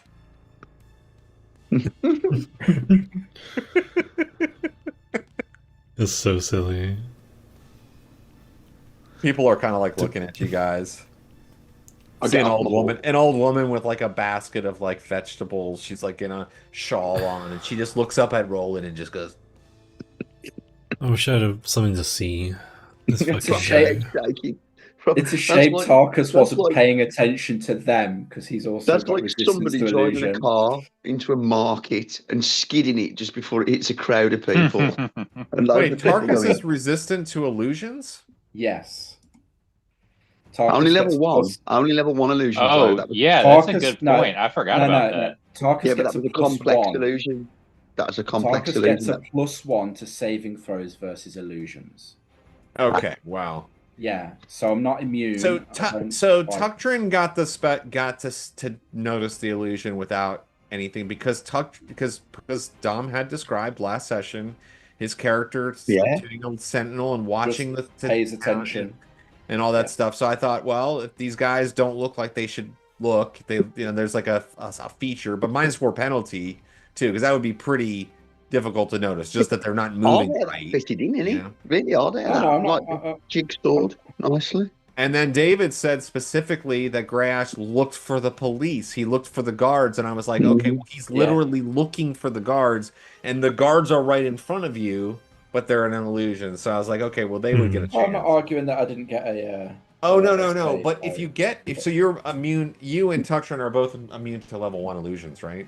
I don't know if I'm immune to level 1. I just know that I get a +1 resistance to all illusions. You've got wisdom 19, but you just get a save bonus, don't you? That's why I always ask you when you're like, save versus spell, is it an illusion? No. Okay, then I'll roll normally.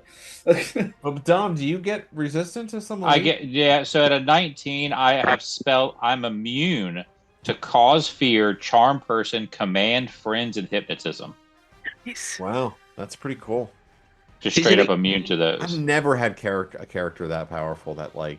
And then the I lied. I get a +2 for save.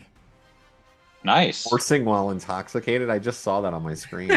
Hey, well, when Roland said about skidding before he hit the crowd, I was like, "Is Roland's horse a Mustang?" Very good. +2 joke off the dwarf. But no, that was really good, Bob. You nearly got me. Well done. I would have plowed them. So man. yeah, So the guards go run. Didn't save me. I'd have plowed them. Fucking hell. So yeah, so that happens, and you know, like everything kind of settles down. Again, it is definitely a caster then. I say as I get off my horse and look really shameful at the old lady. Like I just look away because you just can't do anything when an old lady shakes her head at you. You just can't. No, there's nothing to do. Nope. You just got to accept your shame. Yeah, I just take the shame. Rep loss. Let us make more haste then. I say, being even more hasty when I shouldn't be. Because I have no wisdom. I'll lead my horse. We must press on. All right, so you're gonna start making a you can continue making your way down to the cove. Okay.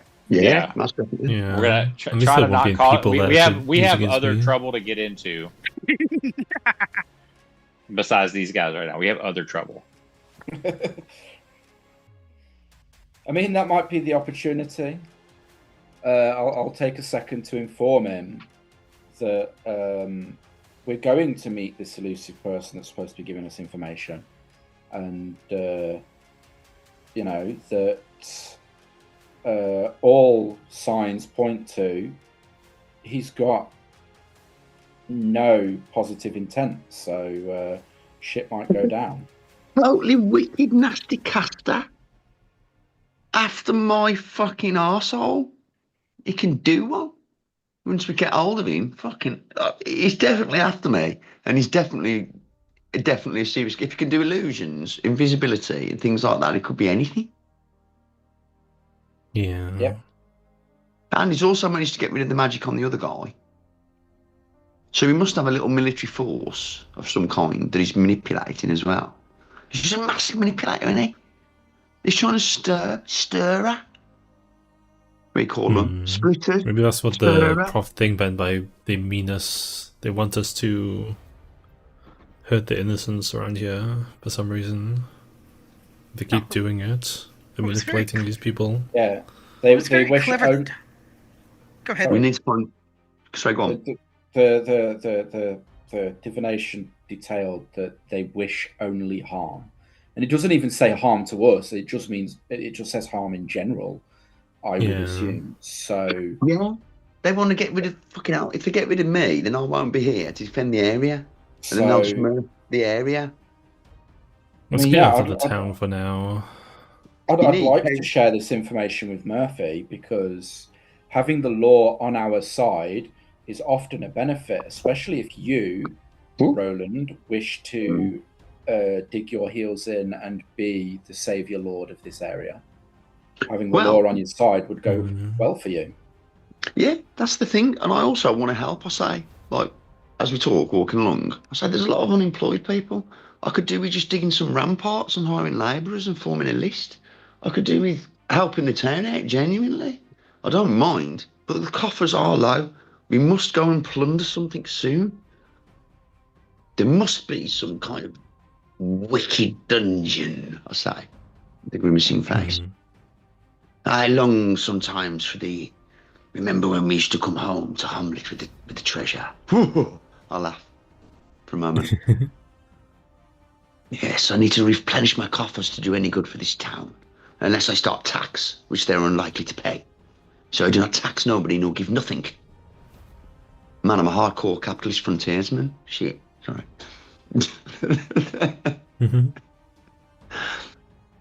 All right, so you're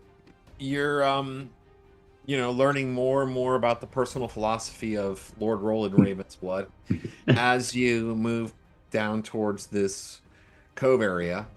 And I'm really spying Bob as we approach the cove. Like, I take my helmet off, my like Agamemnon helmet to look about. You're a proper fucking spy. Yeah, I'm also keeping alert. Yeah, once you get to the edge of town, there are fewer and fewer people, but as the sun is setting and you're kind of headed in that direction, the cove is on the south end, is on the eastern shore of the river, basically. So when you are in that cove area and sitting amongst those rocks and the like, you can see the sunset over the mountains like really perfectly. So as you're arriving, it's not like it's crowded by any means, but there's probably 6-8 other people, maybe 10 people kind of in this area, amongst the rocks, couples. I'm deliberately looking for invisible movement. Okay. Because I know there's the guy invisible somewhere, and I also know because I used to practice to the point of we used to pretend to kill each other, me and JB, like to find stealth or him to sneak up on me and kill me. But we used to play that for a game. Yeah, you did do that in game. Yep, you described that in game. So I'm going.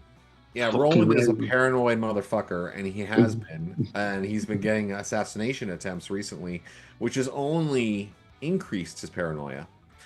So, as you approach, you're all looking around, of course, and doing all this stuff. And then there's people, there's people milling about. That I would, I might be underselling how many people there are. There's maybe in this area, there's a total of 20 people, I would say.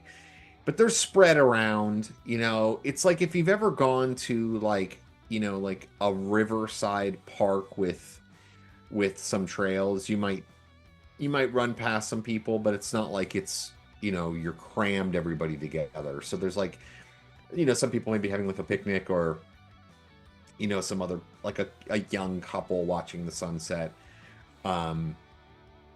as you approach. But you kind of move down into the cove. There's a trail that moves along the side of the the bank of the river and down to that little beach area and cave, which is really more of just like an overhang with like maybe 15, maximum of 20 feet of total depth, like as the shelf. Oh, imagine bits of green hanging over it, like. Yeah. Yep. And so there's so you see a couple of people, they're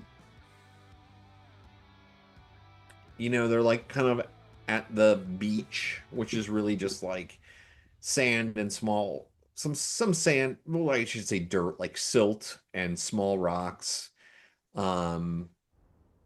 Freshwater crustacean shells here and there. Little like guppies and small fish kind of like swimming up or in that area. You see the couple of people like have their toes in the water as you approach. Everybody give me a perception check. Grab a beverage while you're doing that. Observation, Rob. This is more just general feel. Okay, no worries. Do we want low or high? I rolled an 18.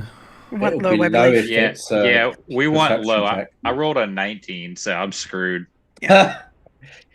You cannot see past your own. No, the die's rolling pretty high today, which isn't always a good thing in second ed. You shouldn't be saying that out loud because you will be rolling initiative. That's very true. Maybe sooner than later. Hopefully initiative waits till next game. It's already 8:45. Yeah. True. All right, so the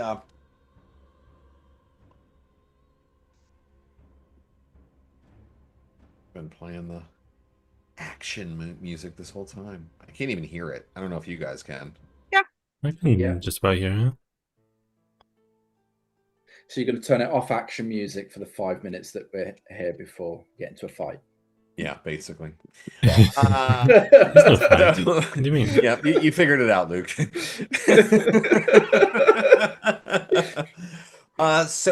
the group of you approach you, and you're all looking around it. Now, who made your perception checks? You got a 5, or you made it by 5? I got it. I rolled 5. Okay. Roland. I'm so paranoid. My character was so paranoid. He was watching something down right on the edge of the water and fucking totally missed everything. 19. Oh god. Okay. Tukdren failed too. Tarkas. It might be that Roland's thinking about fishing because he hasn't fished for a long time. And he loves fishing. Remember, he fished at Hamlet. Yeah. So he looks across the water, and for a moment, his paranoia lapses, and that's when they get him. Wait, he didn't fish at. I thought he fished at. He fished at Null. Every location he's ever been. The short answer. Did Roland fish? Yes. Yeah, he fished. Oh, did Tarkas Yes. succeed? Tarkas succeeded. And what about Grey Ash, David? No, you rolled high. I rolled an 18. Yeah. Okay. You were like you were the one who started the conversation on whether or not rolling high was good. For those who made it,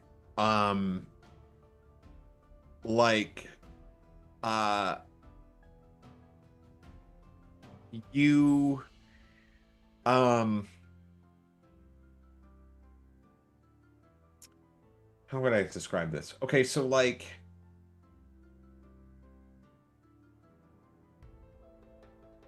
you catch movement out of the corner of your eye, or you hear the sound of a scuff that you shouldn't have heard. You look somewhere and you don't see it, or the sound of like a voice from somewhere, something that doesn't sound right to you, or something occurs that leads you to believe that there is definitely something afoot. Like you feel like you're walking into an ambush. My phone's about to power out. If it powers out, I'll rejoin as soon as I can on the computer. I prepare steel. Pull out a weapon. It's time to go to war. Oh. I'm not about to be ambushed, absolutely. Yeah, draw a weapon. I do go ahead and prep the bow, but I'm still like off to the side and hopefully not being noticed. So, is there anything else I can do just to buff everybody? I mean, I might be able to drop a bless on it.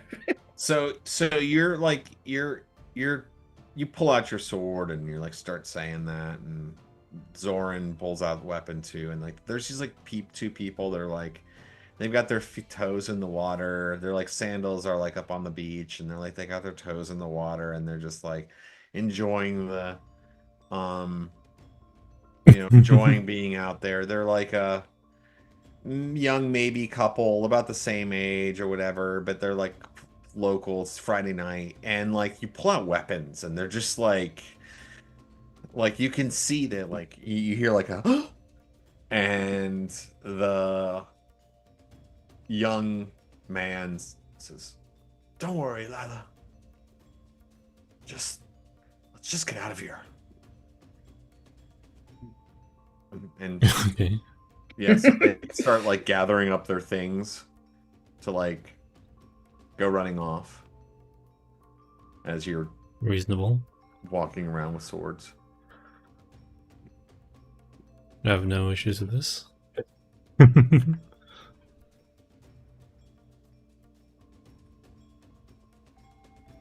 All right, so everybody's drawing out now. So are you all kind of down in that alcovey area, or is anybody else approaching differently, or what's your thoughts? I'm away from the group.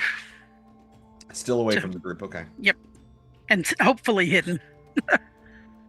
Yeah, you assume you're hidden. Yeah, I assume.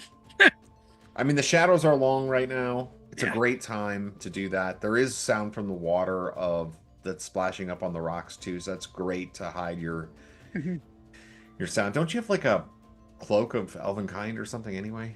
I believe so. I've either got cloak or boots. I think it's cloak. I think it's the cloak, Let's see. which is like a 99% invisibility. Yeah. Yeah. And where's Grey Ash? Cloak. I assume I'm like just with the party, right? Preparing a fireball. So Yeah. So basically I'm gonna to get ready to cast a spell on Grey Ash. It has a range of touch, so I'm gonna stay close to him. And then at the first sign of danger, I'm gonna cast a spell. Basically. That's actually a great idea, thank you. So I'm looking around and I'm being aware, but taking the most direct route as I usually do. I'll immediately cast the spell, to be honest. I will adjust my actions if that's okay, DM. You're gonna start casting a spell? Yeah. But I don't have anywhere to cast a spell yet. You could bring up those fish. Well, Just explode the Right. water. Free fish. Do I see anything? So you don't. I mean, you see that the couple starts heading on out. And if you look around, in the distance, you might see some other people like, sitting on some rocks up the river a bit, or there's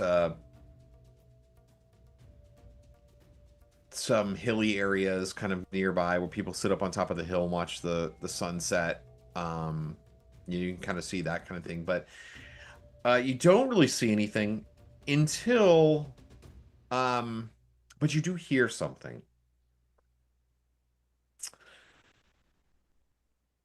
Lord Roland Ravensblood. You hear echo down into the alcove below. You're muted if you're trying to talk. Both of your mics are muted. I look around suspiciously. Sorry, I'm on 1% power, Bob. I'm expecting this to die any second. I know. I look around really suspiciously and edge my horse like into the best moonlight I can to show myself as an obvious target, because that's what I do. And I hoist my shield up a bit and look a bit nervous. The powers that be would have me just kill you outright, but... And you can tell it's a woman's voice.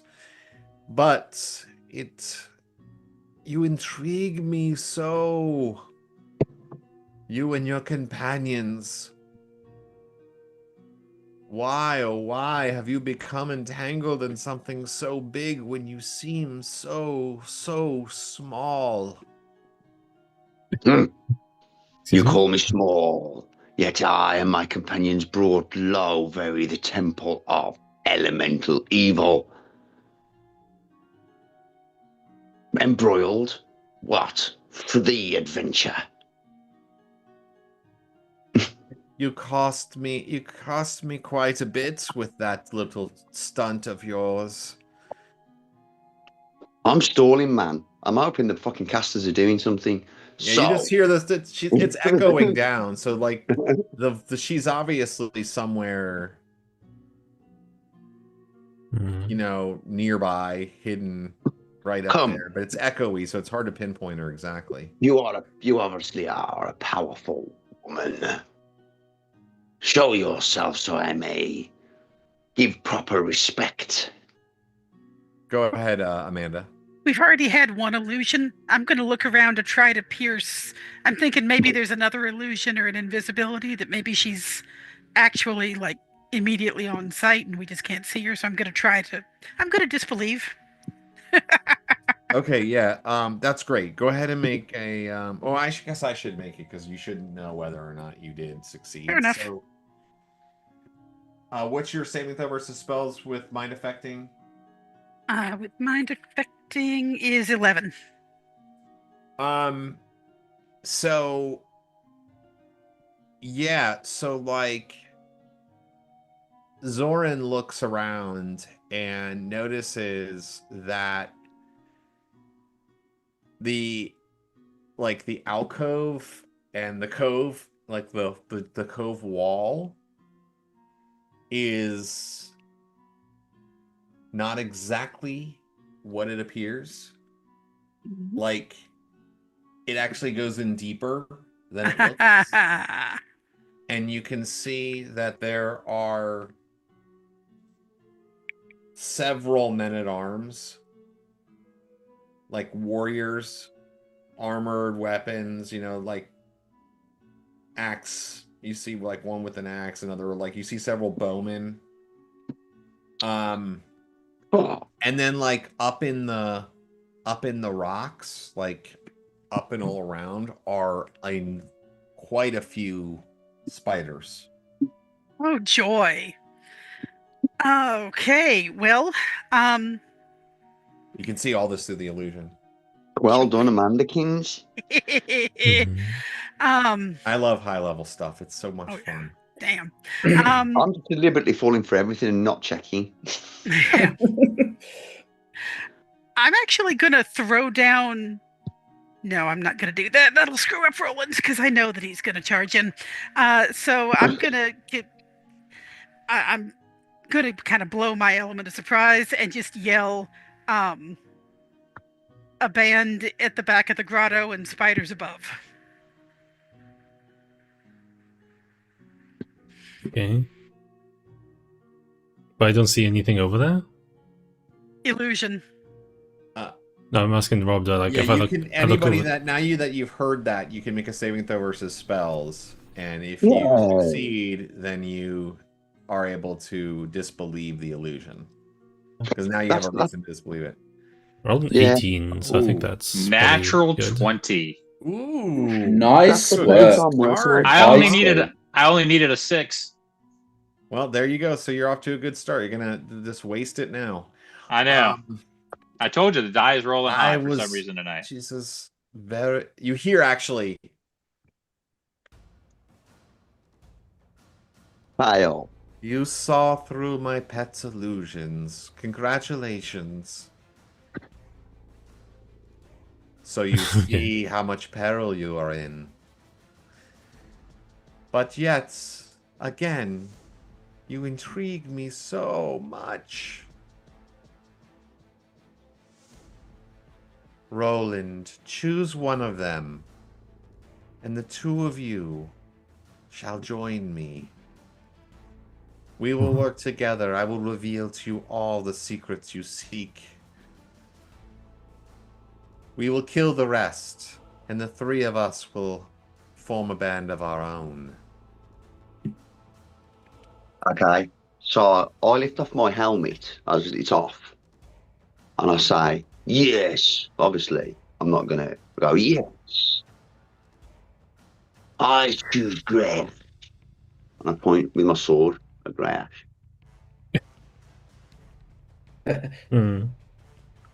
Look. Everyone else here can intrigued. You hear like a laugh. You hear that, Vordry? He wants to make you irrelevant. Perhaps you should be irrelevant, since you couldn't even pull off that illusion of those thugs. Oh, did I say that out loud? You didn't need to. It wasn't me.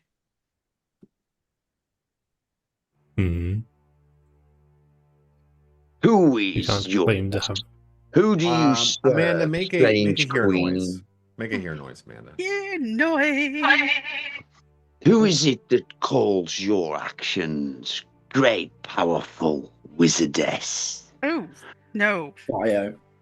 Nope, I fail. 94. I rear my horse as well. He says, we all have our masters, that is true.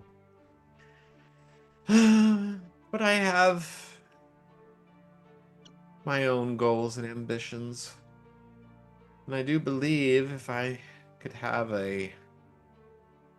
one such as so legendary as yourself at my side, even if you are human, that we could do a great many things together. Reveal yourself so I may come down from my horse and chivalrously kiss your hand in service. I have chosen Gygax. I'll move forward with my horse. I am proper fucking stalling targeting. You know, you better be fucking doing something, casters. Fucking move forward. No one's supposed to be doing. She says, I'm stalling to fuck. Prove your loyalty. She says, prove your loyalty. Kill the priest of Hieronius. Do it, I dare ya. Mm-hmm.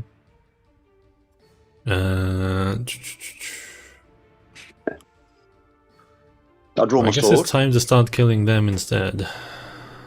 No. Go for it. I'll draw my sword and look at Hieronius with a wink. Go for Come. it. No. Let us fight, brother. The last fight.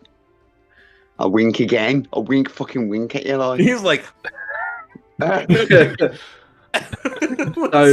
so unsubtle.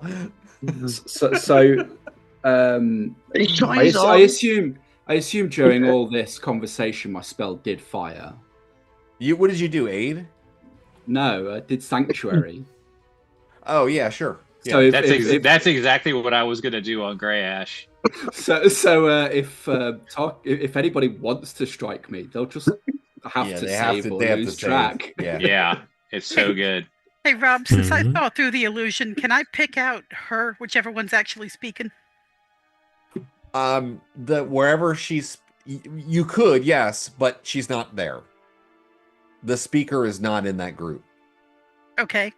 All right then. So do I need to make another attempt at hearing noise or percepting to figure out where she is?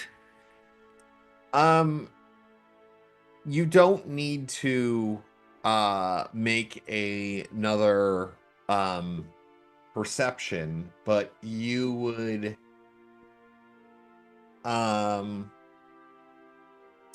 guess that she's hidden because of your own personal background. You would guess that she is hidden with more mundane and harder, more mundane things. Right. Like maybe she has an affinity to shadows. Gotcha. So, Right then. Well then, I will continue to hold the bow ready. Blow my horn in Valhalla and command them to attack the people in the shadows. What did you say? I blow my horn of Valhalla and command the warriors that appear to attack the people that are in the shadows. Okay. So that pretty much decides what's going to happen next. Yeah. Can I pick out the other voice that we heard? Yeah. So once the horn of Valhalla is blown, Zoryn, who is already looking for the source of the voice, sees a cloaked woman step out of the shadows up at sort of near the top of the grotto. Like, so she's not actually down on the level where you guys are. She's like up above things. She was like kneeling down in the shadows, like crouched in the shadows, and she stands up and you see her. She's got a flowing cloak that appears to shift and maneuver and manipulate with the shadows, much like the one that you wear. Although the cut and shape of it gives you a bit of pause. And as the breeze is blowing and the night and the sun sets finally behind the mountains, her hood falls back and you can see pointed ears, flowing white hair, and skin as black as night as the drow woman appears standing upon the top of the cove there. Not another fucking drow. And I mean, I would love to do this encounter right now, but there's no fucking way. This is gonna take forever. So we're gonna stop here. It's a good cliffhanger anyway. It's a good cliffhanger anyway. You could at least describe my warriors appearing in the sound of the hall. Well, we could start next time with that, because he blew the horn, and the warriors appeared. I mean, we'll tell you more next time. Yes, we'll tell you more next time. We'll say what they look like and what happens, because I think that's the battle is about to be joined. Didn't expect that, did you, Bob? Oh, no, I think I expect the unexpected when it comes to high level adventure. Yeah, because the players have options. I mean, like, I had vague senses of most of the things that were happening here, but like, I mean, you really went off in many different directions I was not expecting, you know? But I had conceived of a lot. I mean, I thought maybe somebody would try to follow the messenger, and, you know, I mean, you're high-level characters. You have spells that can find stuff, and... Yeah, loving it. You're good at hearing noises and perceiving things, and... You're immune to between us. We've got it nailed, mate. Clever ideas. Yeah. Like when I was doing prep work, because I had re-listened to the last episode, and I was like, man, when Dom described Tukdren doing the patterns, and I was like thinking about this encounter, which is part of the module, the illusion encounter, and I was like, he would notice. Like he literally said he was going to do that, and I thought that was so cool. So Dom gets an extra 100 XP because I thought that was a very cool sort of little flashback. Awesome. I need all of the XP. It was a lot of thinking and investigating this time. So let's say we'll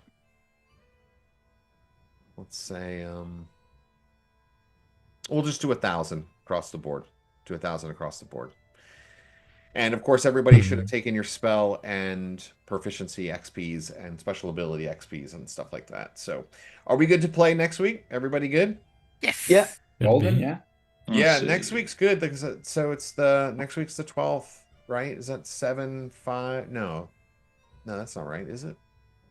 Can't be. Yeah, it is. Yeah, next week this is 12th. Yeah. Yep. We're rapidly approaching the national holiday or the major holiday of the city of Savannah. So I just was like, is this going to interrupt the game at all? Which you wouldn't think it could possibly, but it could possibly. Yeah. If it took that long to get home, imagine. Oh yeah. 1 million people being in Savannah.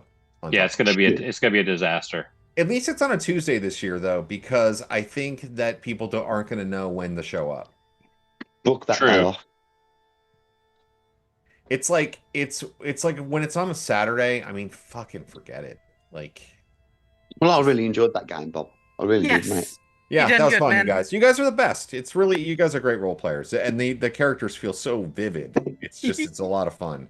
The world feels really real too, thanks to you guys. So, all right, well, we'll play next week, and thanks everybody who watched and listened. And oh wait, you know what? Let's go out on a high note. So we have a little extra time. Encore performance of A Dragon Walks Into a Bar. Oh no. Yes. Oh, and here is the perfect joke to go out on. What's an Englishman's favorite monster? Oh, it's got to be tea. Tea something. That would be black pudding. Oh. Good night, everybody. See you guys next week. Bad Rob, no biscuit.